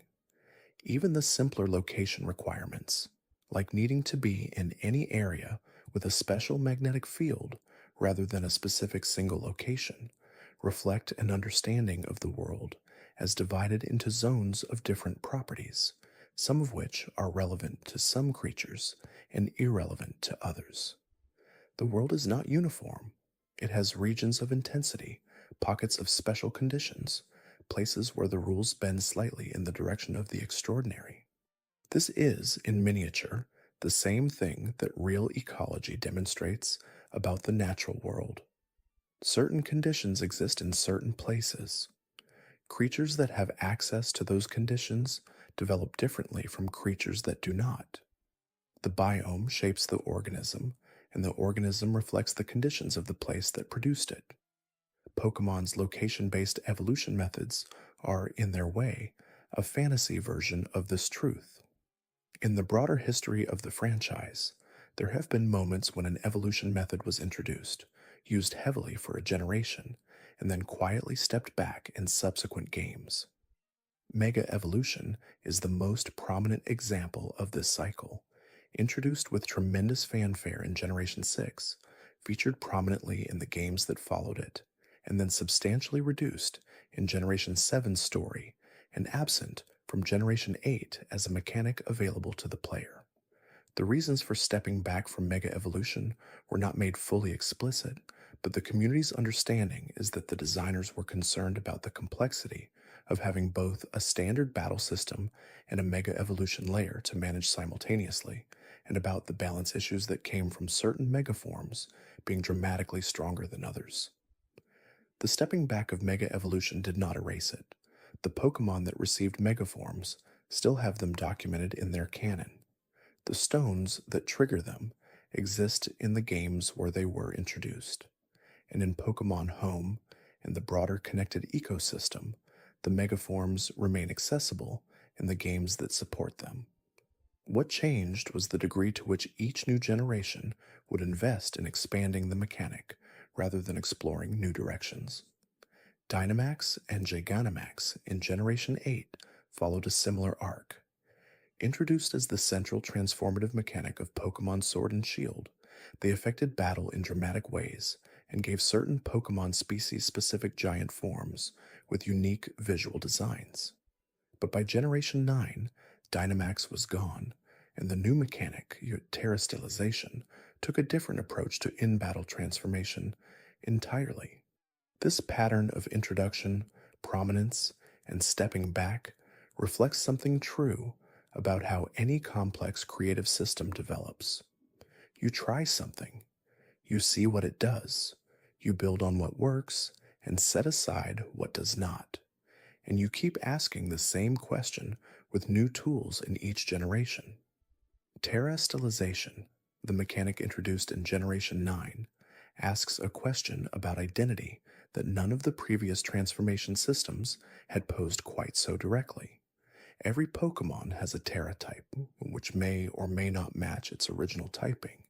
When it terastallizes in battle, it transforms visually, taking on a crystalline form in the color of its Terra type, and its type changes to match. A Pikachu with a Water Terra type, when terastallized, becomes a Water type in battle. This is not an evolution in the permanent sense. When the battle ends, the Pokemon returns to its standard form and its standard typing. But in the moment of transformation, the Pokemon is expressing a new aspect of itself, a different dimension of its identity that coexists with its primary nature rather than replacing it. The philosophical implication is interesting. A Pokemon has a type, a fundamental category of what it is. But it also has a Terra type, which might be anything, which might represent a potential self that is not usually expressed. The transformation activates that potential self in battle, making it temporarily real. What the Pokemon actually is perhaps more complex than its standard typing suggests, and terastallization is the game's way of expressing that complexity. The Paradox Pokemon of Generation 9 add another dimension to this. These are creatures that appear to be ancient or future forms of existing Pokemon, as though the same design philosophy was expressed in a completely different evolutionary context. They are not evolved from the Pokemon they resemble. They exist separately, connected by design echoes rather than developmental lineage. They raise questions about whether the creatures we know are the only versions of themselves that could have existed, or whether different conditions, different histories, different worlds might have produced the same basic form through an entirely different journey. Looking at the evolution system across all its generations and methods and exceptions and edge cases, what emerges is not just a mechanical system, but a kind of philosophy of development. It is a philosophy that is consistent across its variations, one that says growth is real, growth has conditions, growth looks different for different creatures, and growth cannot be forced beyond what the conditions allow. No evolution can be triggered before its conditions are met. No amount of will or effort on the trainer's part will make a Pokemon evolve if the friendship is not high enough, the level not reached, so the stone not found. The system enforces the idea that some things simply require the passage of time, the accumulation of care, the presence of the right circumstances. You cannot hurry what is not ready to change. This is a truth that extends beyond the game, and the series has never been particularly shy about expressing it through its mechanics. The evolution methods are a game system. They are also, in the gentlest possible way, a statement about how things grow and what it takes to help them do so. The trainer in these games is not really a controller, not an owner despite the language of training and catching and owning. The trainer is a companion and a curator of conditions, a provider of what is needed, and the Pokemon, whatever its species and whatever the method required for its evolution, will grow when the conditions are right, not because the trainer forced it, because the trainer made it possible. There are certain Pokemon whose evolutionary journey is inseparable from the region and storyline of the specific game in which they appear. Cosmog, small and cloud-like and central to the mythology of Alola, does not just evolve into a powerful legendary because a player trained it well enough. It evolves as part of a story, as a creature whose development is woven into the narrative of the game itself.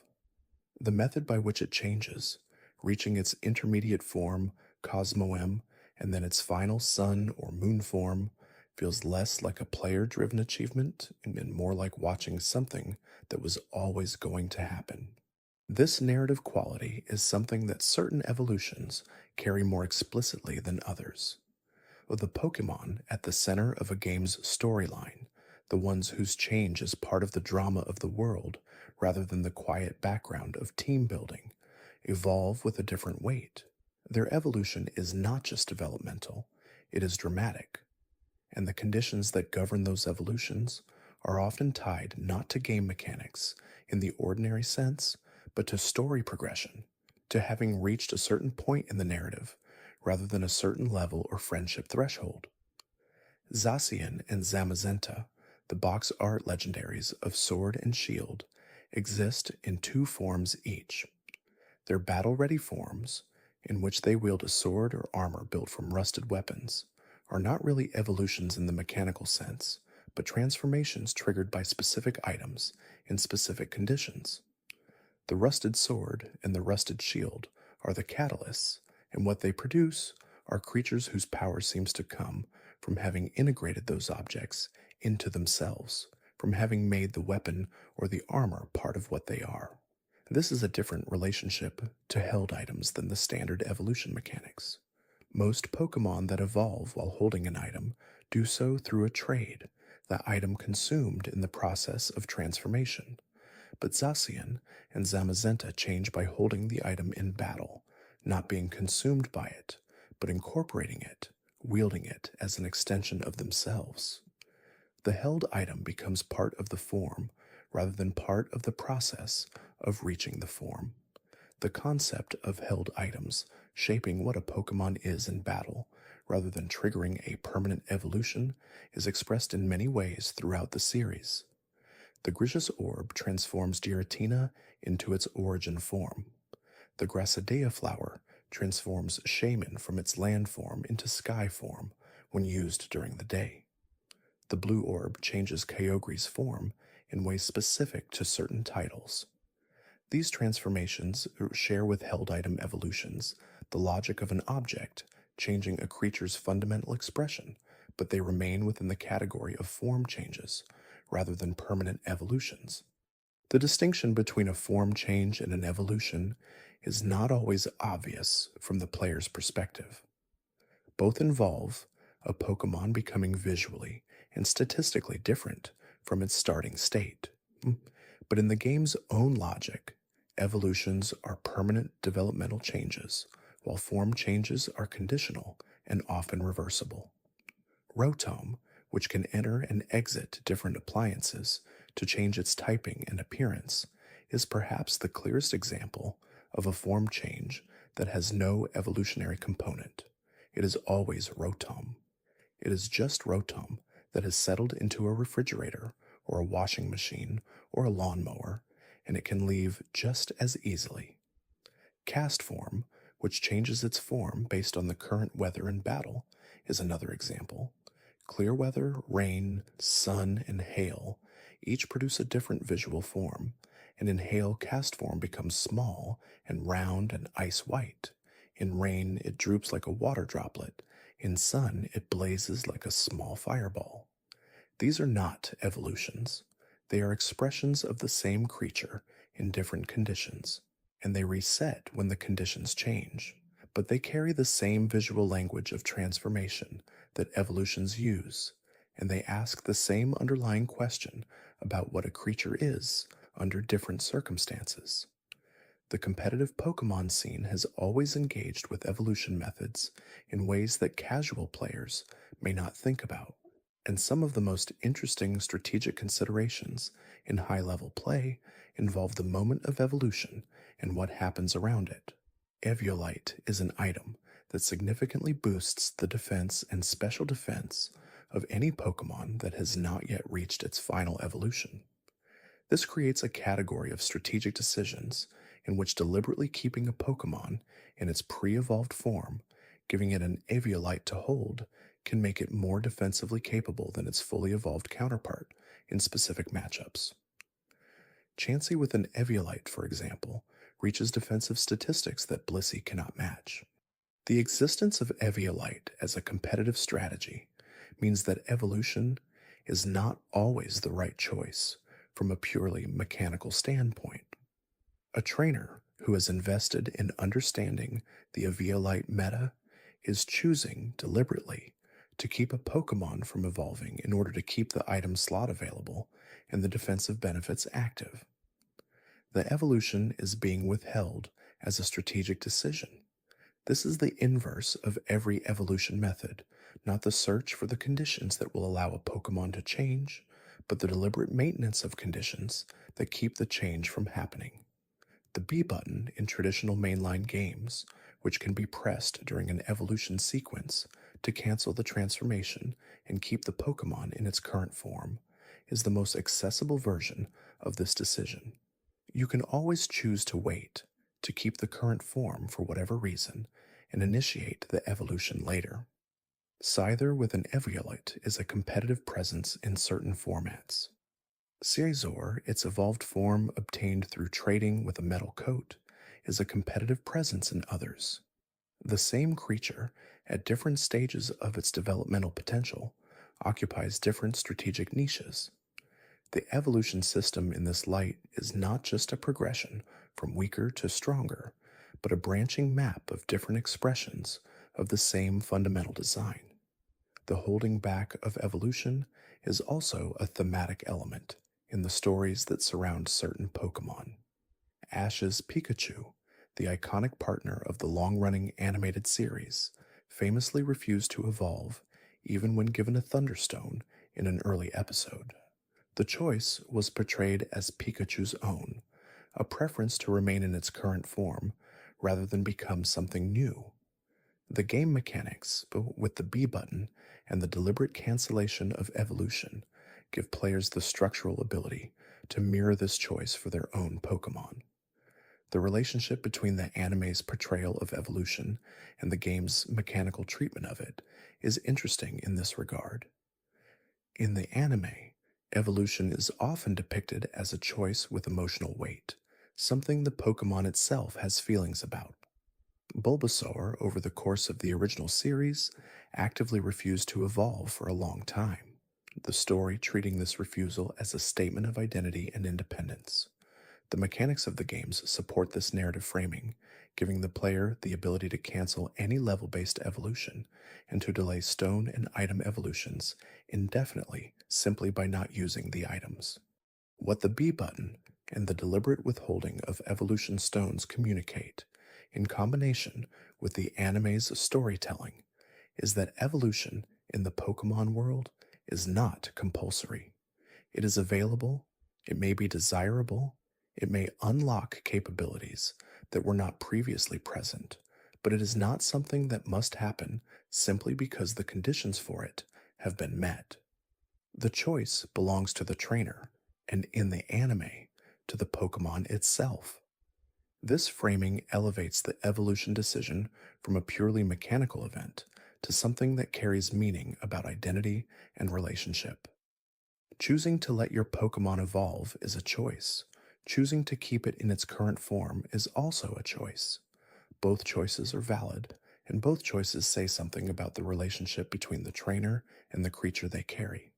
The role of evolution in the competitive game has shifted significantly across generations as Game Freak has refined its understanding of how new mechanics and new Pokemon affect the strategic ecosystem.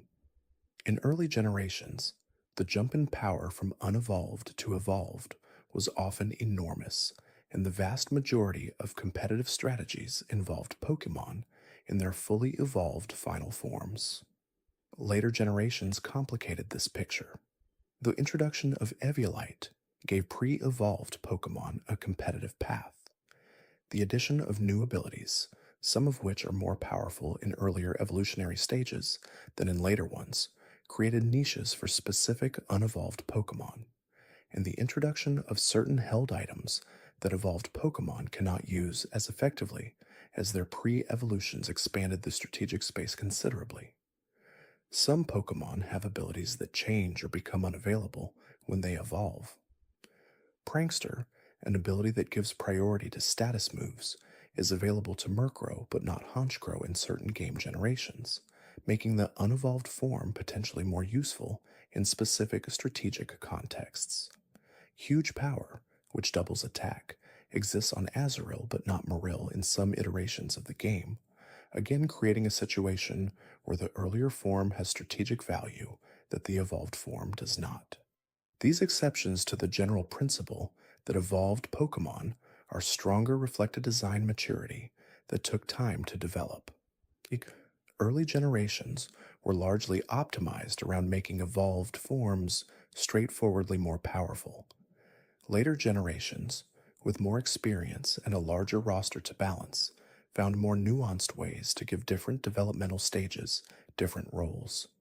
Some evolution methods have been quietly adjusted across generations in ways that reflect Game Freak's ongoing refinement of the system. The friendship threshold reduction from 220 in earlier games to 160 in Generation 8 is one example.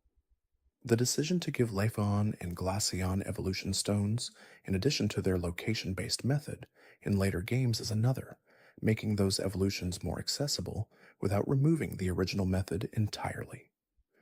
The linking cord, introduced in Legends, Arceus to enable trade evolutions without an actual trade, represented a more significant philosophical shift, acknowledging that the trade requirement, while interesting in design terms, created genuine barriers for players without consistent trading partners.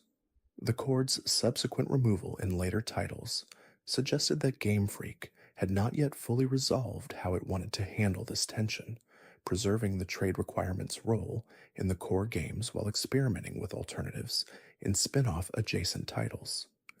These adjustments reveal something about the evolutionary process of the evolution system itself, which is that the designers are responding to player feedback and changing circumstances in much the same way that natural systems respond to environmental pressure. The methods that create friction without meaningful reward are softened. The methods that create meaningful engagement are preserved and sometimes expanded.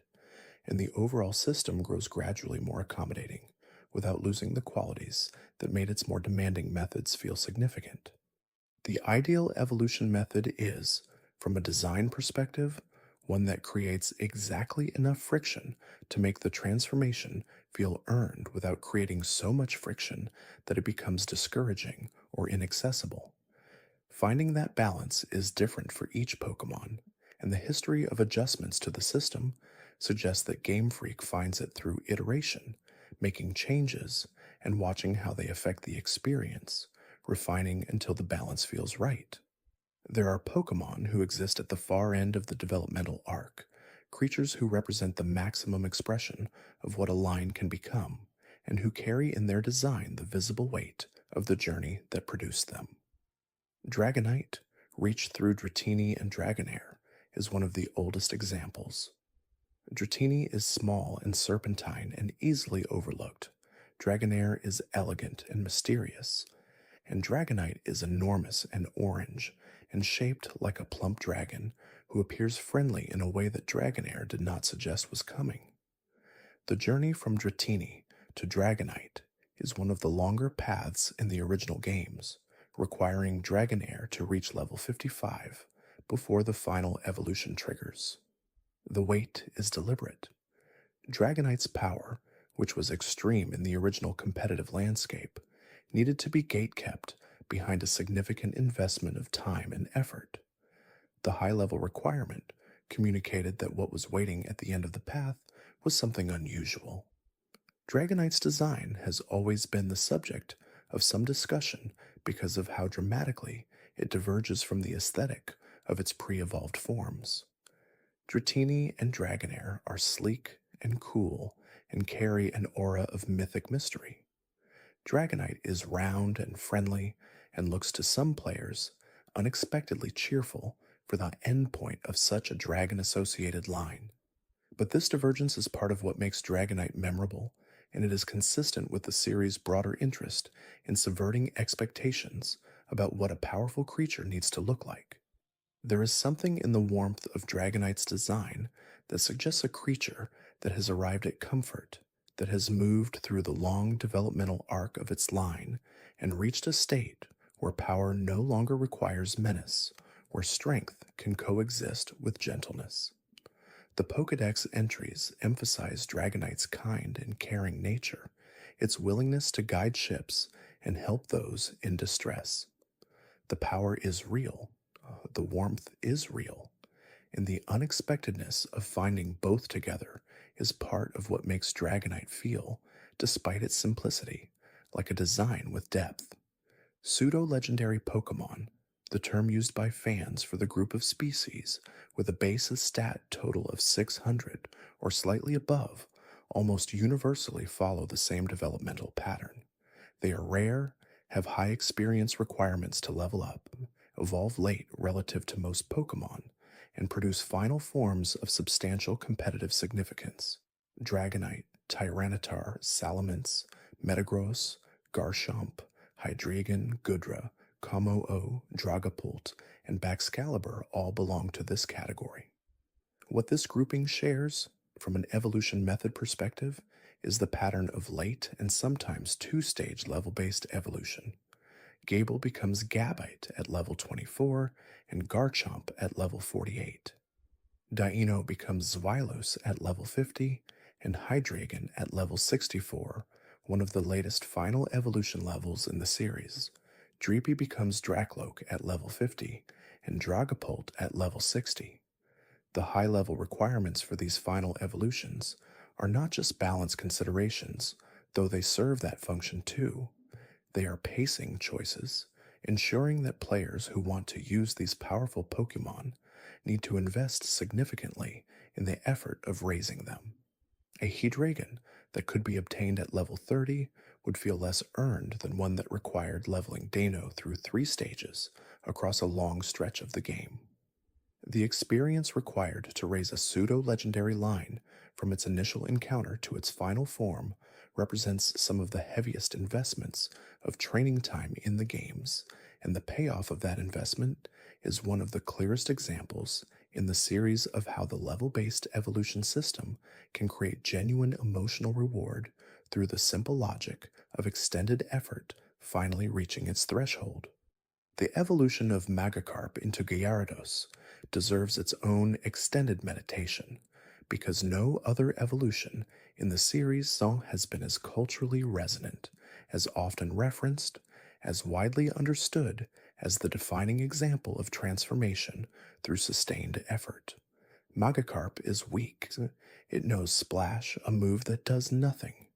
Its stats are extraordinarily low.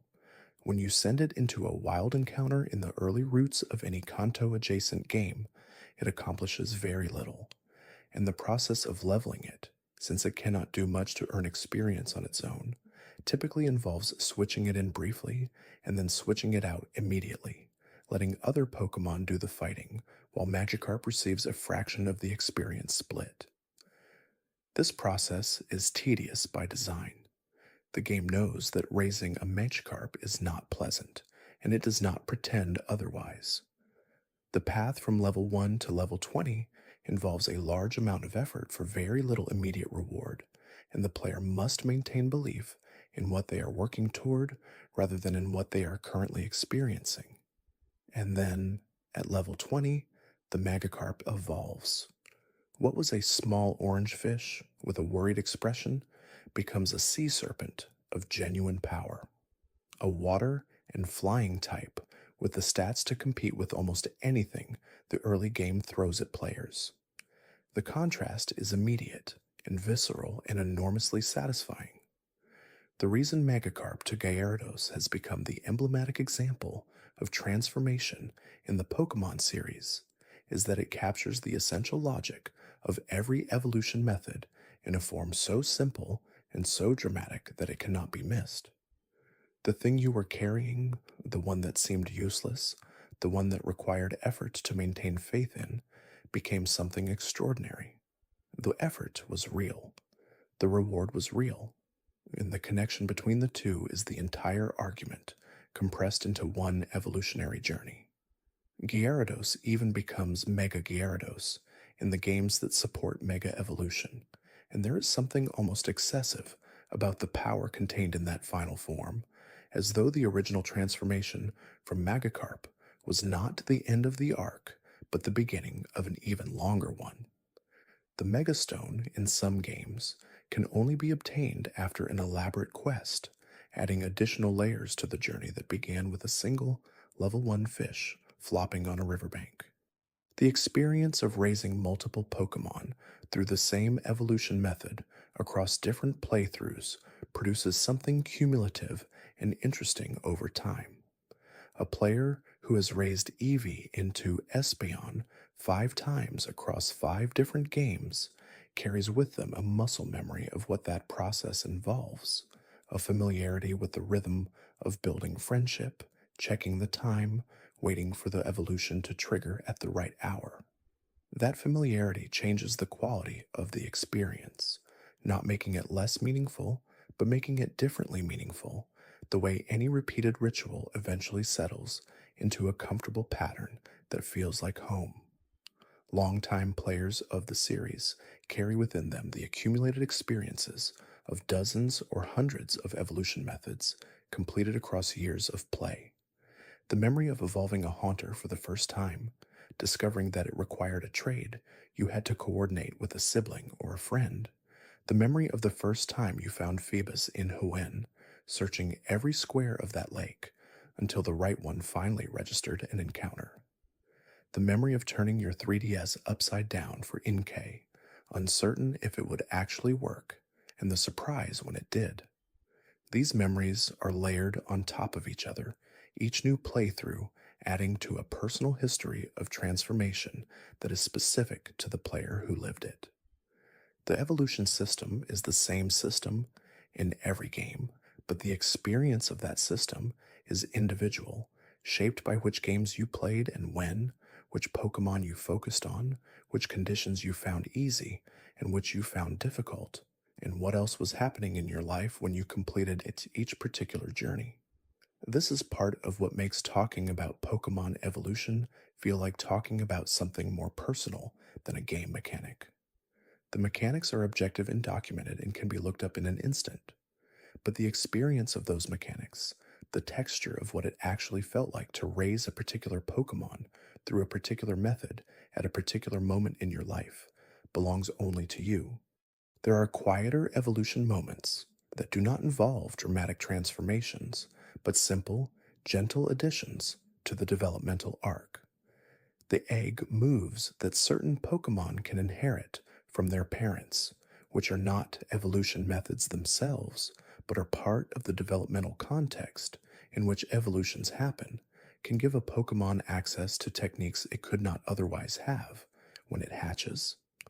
A Ralts that hatches already knowing Shadow Sneak, an egg move inherited from a parent, begins its journey with a slight edge, carrying a technique from its lineage that affects how it develops from the very start.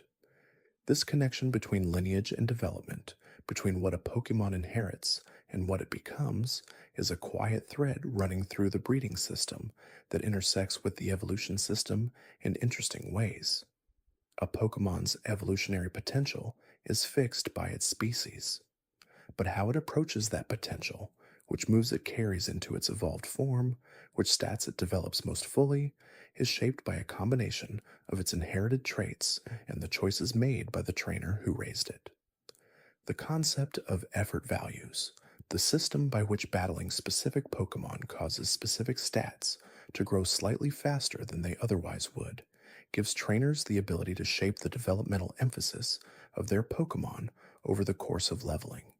A Pokemon raised with careful attention to its effort values will have different final stats than one raised without that attention, even if both reach the same level through the same method and evolve through the same conditions.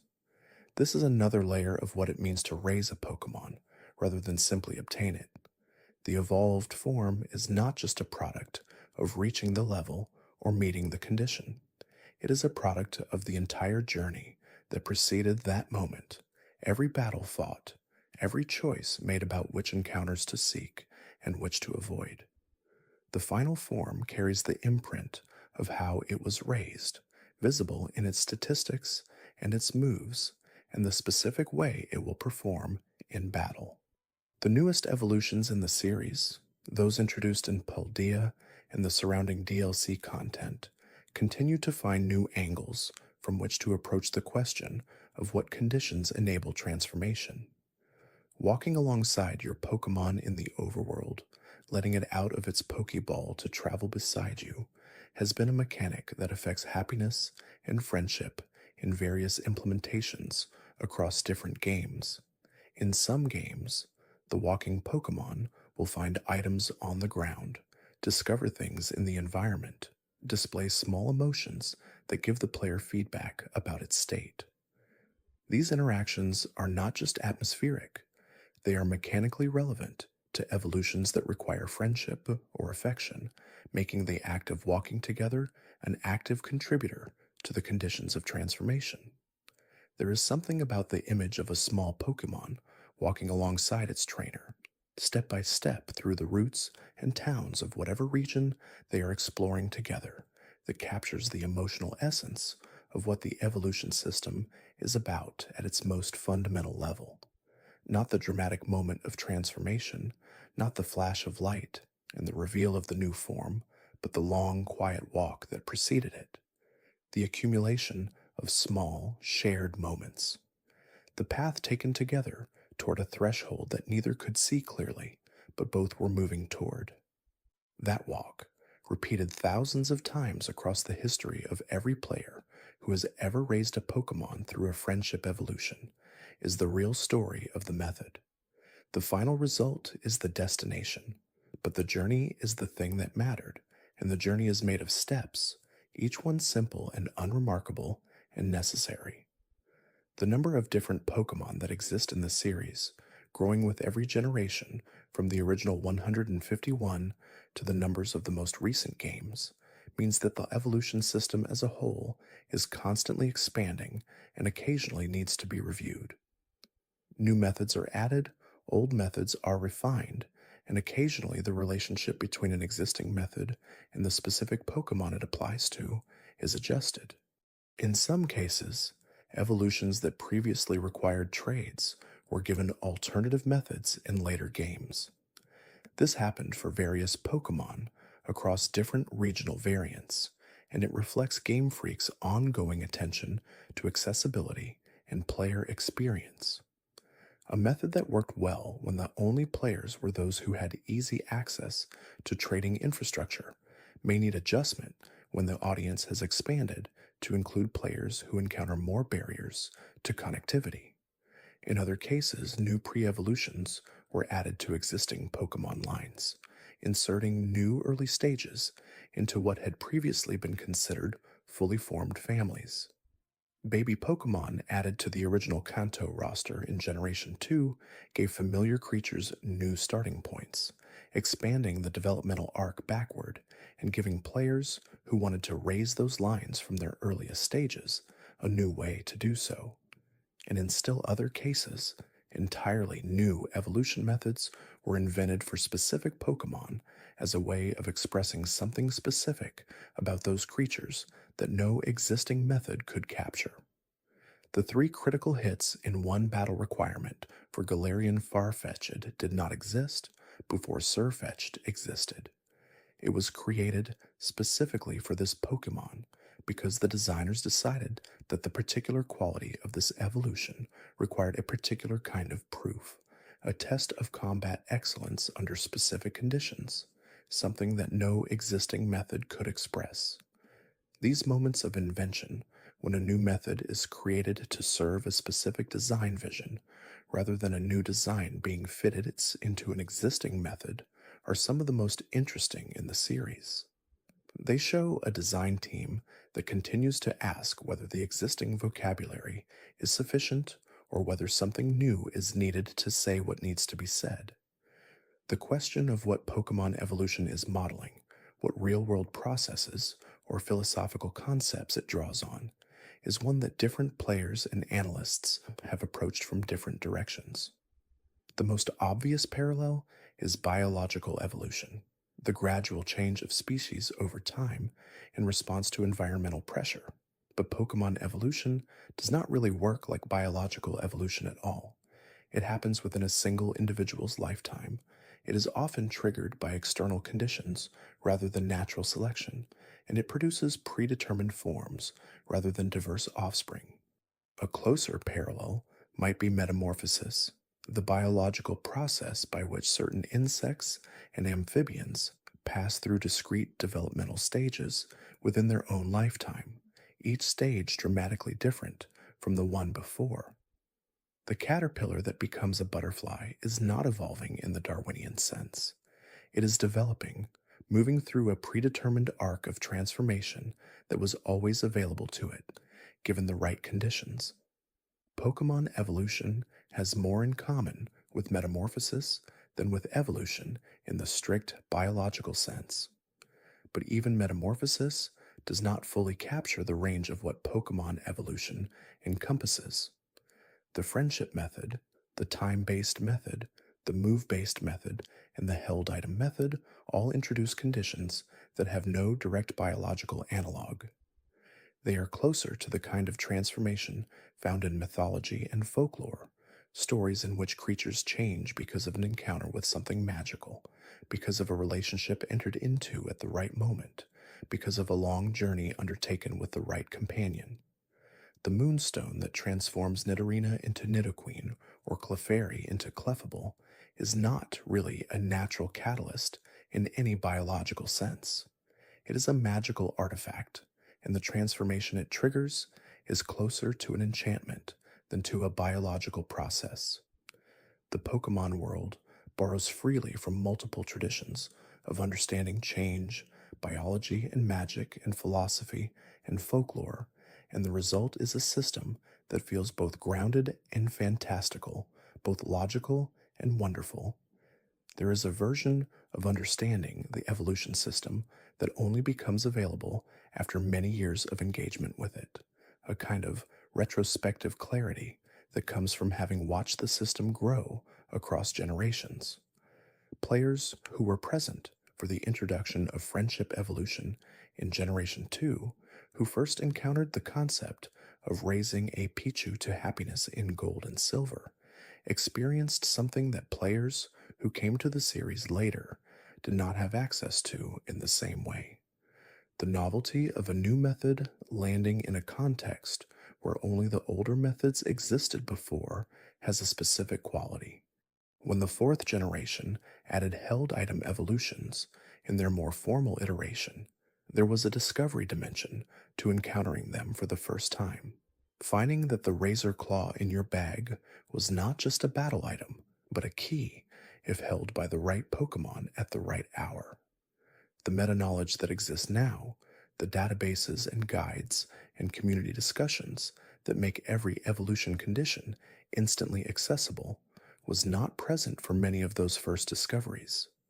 Players found them by trying things, by reading the small text and move descriptions and item descriptions and Pokedex entries, by comparing notes with friends. That exploratory quality of discovery is one that the series has tried, with varying success, to preserve even as the information about every evolution method has become more widely known. Some of the stranger conditions, like Galarian Yamask's requirement of passing through the stone gate after taking specific damage, remain capable of surprising players who encounter them without prior knowledge. The conditions are specific enough that they are not easy to guess, and guessing correctly would require either a knowledge of the Buddhist reference the designers were making, or a very specific kind of trial and error. The experience of discovering a new evolution method without knowing it in advance remains one of the more rewarding forms of engagement the series offers, and the designers seem aware of this, continuing to introduce methods unusual enough that they resist easy guessing even by experienced players. There are also the evolutions tied to specific items that can only be found in particular in-game locations, items rare enough that encountering them requires intentional exploration. The Sunstone, for example, is most reliably found in specific locations in each game, sometimes given by characters who reward certain actions, sometimes buried in underground dig sites, sometimes received as prizes in specific activities. The search for these items creates its own kind of journey, nested within the larger journey of the game. You are not just looking for a Pokemon to evolve, you are looking for the thing that will enable the evolution, which requires an understanding of where such things are found and a willingness to go to those places and do what is required there. Some items are particularly memorable in terms of their acquisition. The Moonstone in the original games could be found in several specific spots in the game world, but some of its most memorable locations involved finding it in a crater, a physical detail that connected the stone's lunar associations to its being embedded in something that might have fallen from the sky. The connection between the item and its location, when it was crafted with this kind of intentionality, deepened the meaning of the item itself. The deep sea tooth and the deep sea scale, which determine which form Clamperl takes when traded, are items that in some games can only be found in specific underwater locations. You must go deep into the game's ocean roots, explore areas that not all players would naturally visit, and find these items in a context that makes immediate sense of what they represent. The deep sea items come from the deep sea, and the Pokemon that responds to them lives in the deep sea. The geography of acquisition is part of the meaning of the transformation. The pattern of Pokemon gaining new pre-evolutions across different generations has created some fascinating retrospective additions to existing evolutionary arcs. Munchlax, the baby form of Snorlax, was added in Generation 4 as a connection between the two games in that era through a special event, before becoming more broadly accessible. The existence of Munchlax changed what Snorlax meant, giving the enormous relaxed creature a scrappy, hungry starting point that made its eventual comfort seem like something earned through growth. Mime Jr., The pre-evolution of Mr. Mime clarified something about Mr. Mime's personality by showing what the creature looked like before its performance skills were fully developed. The small, wide-eyed creature still performing gestures that are slightly too big for its body, full of eagerness without the polish of the adult form, communicated something about the nature of mimicry as a learned skill rather than an innate one. Mantike's addition as Mantena's pre-evolution introduced the remoraid requirement for evolution, encoding the symbiotic relationship between these two Pokémon into the game's mechanics in a way that made the biology of the world feel more considered. The detail that evolving Mantike into Mantine requires having a remoraid in your party is not something players would discover through ordinary play. It rewards those who raid carefully, who pay attention to the lore, who think about the ecological relationships between species rather than treating each Pokemon as an independent unit. These retroactive additions to existing lines function as a kind of revisionist depth, providing context for Pokemon that were already beloved by adding new layers to what they are and where they come from.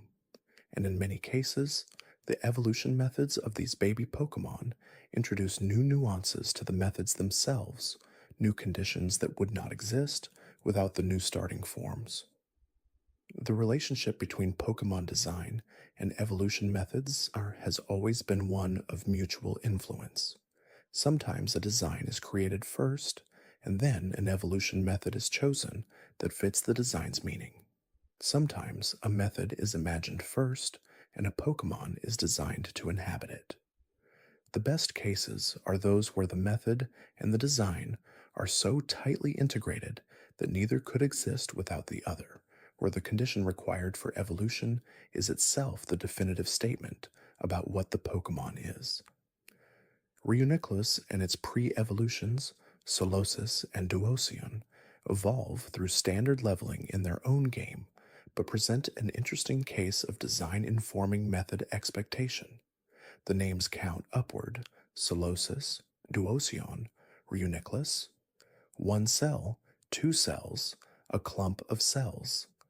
The design suggests a process of cellular division and reunification, and the evolution method, while simply level-based, is supported by the design in such a way that the transformation feels inevitable, the natural continuation of a biological logic embedded in what the creature is. Golett and Golurk, the ancient clay automaton Pokemon, evolve through leveling at 43, and what Golurk becomes, the massive flying automaton powered by an internal energy sealed behind a plug in its chest, feels like a scale change that the design was always building toward.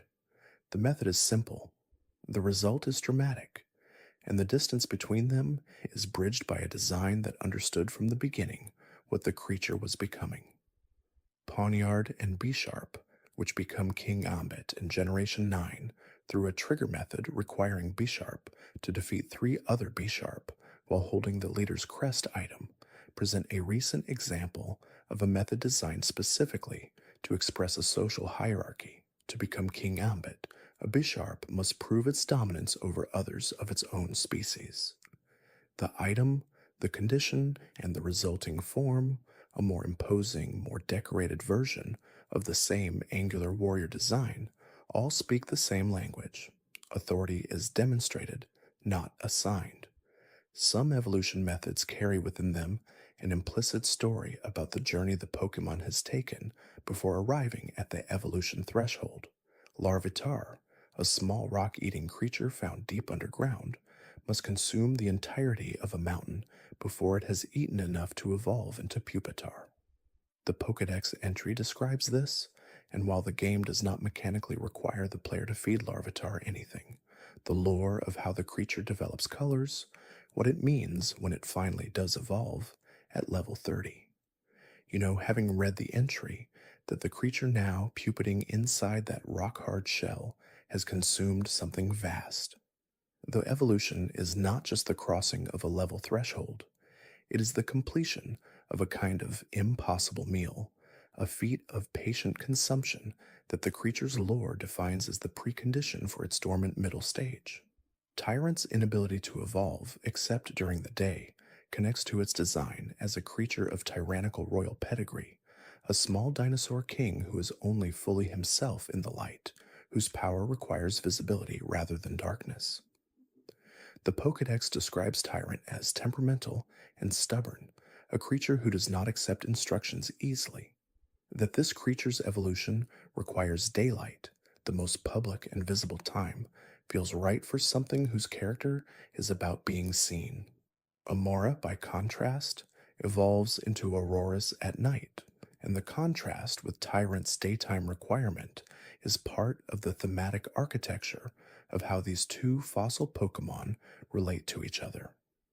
They are paired in the games, one available where the other is not, one evolving under conditions opposite to the other. Aurorus is a creature of cold and light in darkness, the Aurora Borealis rendered as a dinosaur. Its nighttime evolution is the most thematically exact requirement it could possibly have. As the series has expanded to include games played in the pocket and on large screens, games that are narrative and games that are competitive, games that are connected to each other, and games that stand apart, the evolution system has had to adapt to environments and contexts it was not originally designed for. Pokemon Go's candy system, as noted earlier, creates a different kind of accumulation logic than the main series, but it is not entirely different. The requirement that you catch and walk with and otherwise engage with a specific type of Pokemon to generate the candy that will eventually enable an evolution is recognizable as a version of the same underlying idea.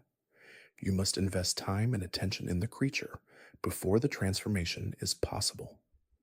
The specific number of candy required communicates something about the rarity and significance of the evolution. Common Pokemon with 3-stage evolutions typically require 12 candy for the first evolution and 50 for the second, a threshold that feels proportionate to how quickly those Pokemon can be obtained. Legendary Pokemon with simple or no evolutions typically require no candy at all, their rarity itself being the barrier to obtaining them in the first place. Melton's 400 candy requirement for Melmetal is so far outside the normal range that it communicates the special status of that evolution immediately. 400 candy means engaging repeatedly with Meltan in ways that require a specific connection between Pokemon Go and the main series games to fully accomplish.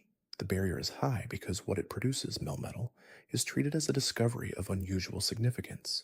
The method matches the meaning. The concept of a Pokemon being unable to evolve, whether through the player's choice to prevent it or through a genuine mechanical constraint, introduces an interesting layer of reflection on what evolution means. A Pikachu that is never given a Thunderstone is not a failed Pikachu. It is a Pikachu, complete and full, carrying within it a potential that has simply not been activated. The potential is real. The choice not to activate it is real, and the Pokemon that results from that choice is not diminished by it. Ash's Pikachu, as mentioned earlier, made this explicit in the animated series in a way that resonated across millions of viewers. The refusal of the Thunderstone was portrayed as an act of self-knowledge, of knowing what you are and choosing to remain it, rather than becoming something different, even if that different thing might be more powerful by some measures. Pikachu, at its base form, has access to moves and strategies that Raichu does not, particularly in later games, where the mechanic of certain abilities and held items favor the unevolved state. The choice of whether to evolve a Pikachu is, in some game contexts, a genuine strategic decision rather than simply a matter of when the player decides to use the Thunderstone. But beyond strategy, the choice to keep a Pokemon in an earlier evolutionary stage carries something emotional that the series has always acknowledged. The creature you have been traveling with, the one you have learned the personality of and whose particular appearance has become familiar is the one you are choosing to continue with. Evolution produces something new. The decision not to evolve preserves something known. Both are valid expressions of what the relationship between a trainer and a Pokemon can be. The evolution system creates the possibility of transformation. The player determines whether that possibility is realized, and in that determination, something true is expressed about what the journey is for and what you value in the creature you carry. There is one more thing worth considering before the night fully settles in. Every generation of Pokemon games has introduced its evolution methods against the backdrop of a world being built for the first time by that game's design team, a world with specific thematic concerns and specific creatures designed to inhabit it. And the evolution methods introduced in each generation tend to reflect the concerns of that world. Generation 1 was a world of straightforward discovery, a laboratory setting for the systems that would follow, and its evolution methods were direct and clear. Levels, stones, trades, the foundational vocabulary, established cleanly and with confidence. Generation 2 was a world of depth and continuity, the second region connected to the first game to acknowledge that time passes even when you are not playing. Its evolution methods, friendship, and time were about relationship and patience, qualities that fit a game defined by its attention to the passage of days and the maintenance of ongoing bonds. Generation 3 was a world of vastness and variety, the first generation on new hardware, the first to abandon backward compatibility in favor of a fresh start. Its evolutions built on everything before and added new layers, conditions, items, methods that required specific kinds of attention. It was a generation of hidden depth, of mechanisms that rewarded players who looked carefully. Generation 4 was the generation of thoroughness, the one that added mythology and underground exploration and the deepest mechanical expansion of any generation before it. The evolution methods it added were numerous and specific, including held item evolutions, gender-based evolutions, location-based evolutions, and move-based evolutions in their most formal articulation. The generation that asked the most of its players asked the most of its evolution methods too. Generation 5 told perhaps the most linear and emotionally engaged story in the series, a generation focused on questions of identity and purpose, and its evolution methods continued the patterns of the fourth generation while adding new variations. It was a consolidating generation, one that used the vocabulary it had inherited and added carefully rather than dramatically. Generation 6 introduced Mega Evolution, the temporary transformation, and in doing so, changed the conversation about what evolution was and what it could mean. The entire concept of a reversible, battle specific transformation was new, and it opened conceptual doors that subsequent generations would walk through in their own ways. Generation 7, island hopping and sun warmed, added regional forms and their specific evolution paths, game based evolution, and continued the exploration of trigger and condition methods. It was a generation about context and belonging, about how the place you come from shapes what you can become. Generation 8 gave players the widest open spaces the series had offered up to that point, and its evolution methods continued the trends of recent generations while introducing the Gigantamax dimension and stepping back from Mega Evolution, one kind of temporary transformation giving way to another. Generation 9 brought terrestrialization, the crystalline in-battle transformation, and continued the tradition of Pokémon with unusual conditions including the Kingambit evolution from B-Sharp. It was a generation of exploration and discovery in a different sense, a world where you could ride your Pokémon through open terrain and find things in the order you chose, and its evolution methods reflected that openness with conditions embedded in a world you were free to approach from any direction. Each generation's evolution methods are, in this light, not just mechanics, but expressions of what that game valued, what themes it was exploring, what kind of relationship between player and game world it was trying to create. And taken together, all of these methods across all of these generations form a picture of a design tradition that has been thinking carefully about the same questions since the very beginning, asking each time what growth looks like, what it requires, and what it produces. The evolution methods are the language of those arguments. Level thresholds argue that accumulated effort eventually crosses into something new.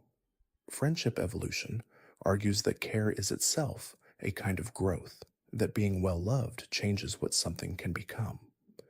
The stone methods argue that contact with the right substance at the right moment can catalyze something that could not happen otherwise. The trade methods argue that certain transformations require the involvement of another person, that growth is not always a solitary process. And all the stranger conditions, the upside down consoles, and the specific damage thresholds, and the critical hits counted across a single battle, argue that sometimes growth requires something unusual of you, something that feels arbitrary until you understand what it is testing and what the creature you are raising is waiting to prove about itself before it is willing to change. And somewhere in the tall grass of a world not yet imagined, there is a small creature sitting very still, and it has been sitting there for a long time, and it is not yet what it will be, and it is not troubled by this, because it knows, in the way that quiet things know things, that the conditions are coming, the warmth is coming, the right moment is coming, and when it arrives, even if the creature is the only one awake to notice, the light will come anyway, and the waiting will end, and the night will receive something new. That creature, patient and unhurried, is every Pokémon that has ever waited for the conditions to be right. And the conditions, taken together, level and friendship and stone and trade and time and place and move, and the stranger requirements that cannot be named in a single word, are the full vocabulary of what the series has learned to say about the nature of change. All of it, from Bulbasaur reaching level 16 on a clear, bright morning in Pallet Town, to Galarian Yamask passing through the stone gate under the weight of damage it has carried, is the same story told in many different ways. Growth is available, the conditions are real, and the waiting, however long it takes, is part of the transformation. There is a gentleness built into the very structure of how Pokemon evolve that is easy to miss if you move too quickly through the games. The system never demands, it offers, the conditions exist, and if you meet them, the evolution follows. But if you do not meet them, nothing punishes you. The Pokemon waits. It continues to be what it is, and the potential it carries remains intact, unchanged by the delay, available whenever the conditions are finally right. That patience, that willingness to wait without diminishing, is perhaps the most quietly profound thing the system expresses. Growth is not lost by being deferred. The capacity to become something remains present for as long as the creature itself remains. And the moment the conditions are met, whether it takes 1 day or 100, the transformation follows as naturally as anything in the world. This is the final, gentle lesson of every evolution method the series has ever created, and it is worth carrying into the quiet of the night, where it will rest until morning, until the next journey begins, and the next small creature starts its long, patient walk toward what it is becoming, one step at a time, through the world that is always in some quiet corner, waiting to offer the conditions that make transformation possible. Thanks for watching. If these quiet details helped you relax, there's another video waiting on the left of your screen. You can let it play as you close your eyes. You might hear something soothing before you fall asleep again.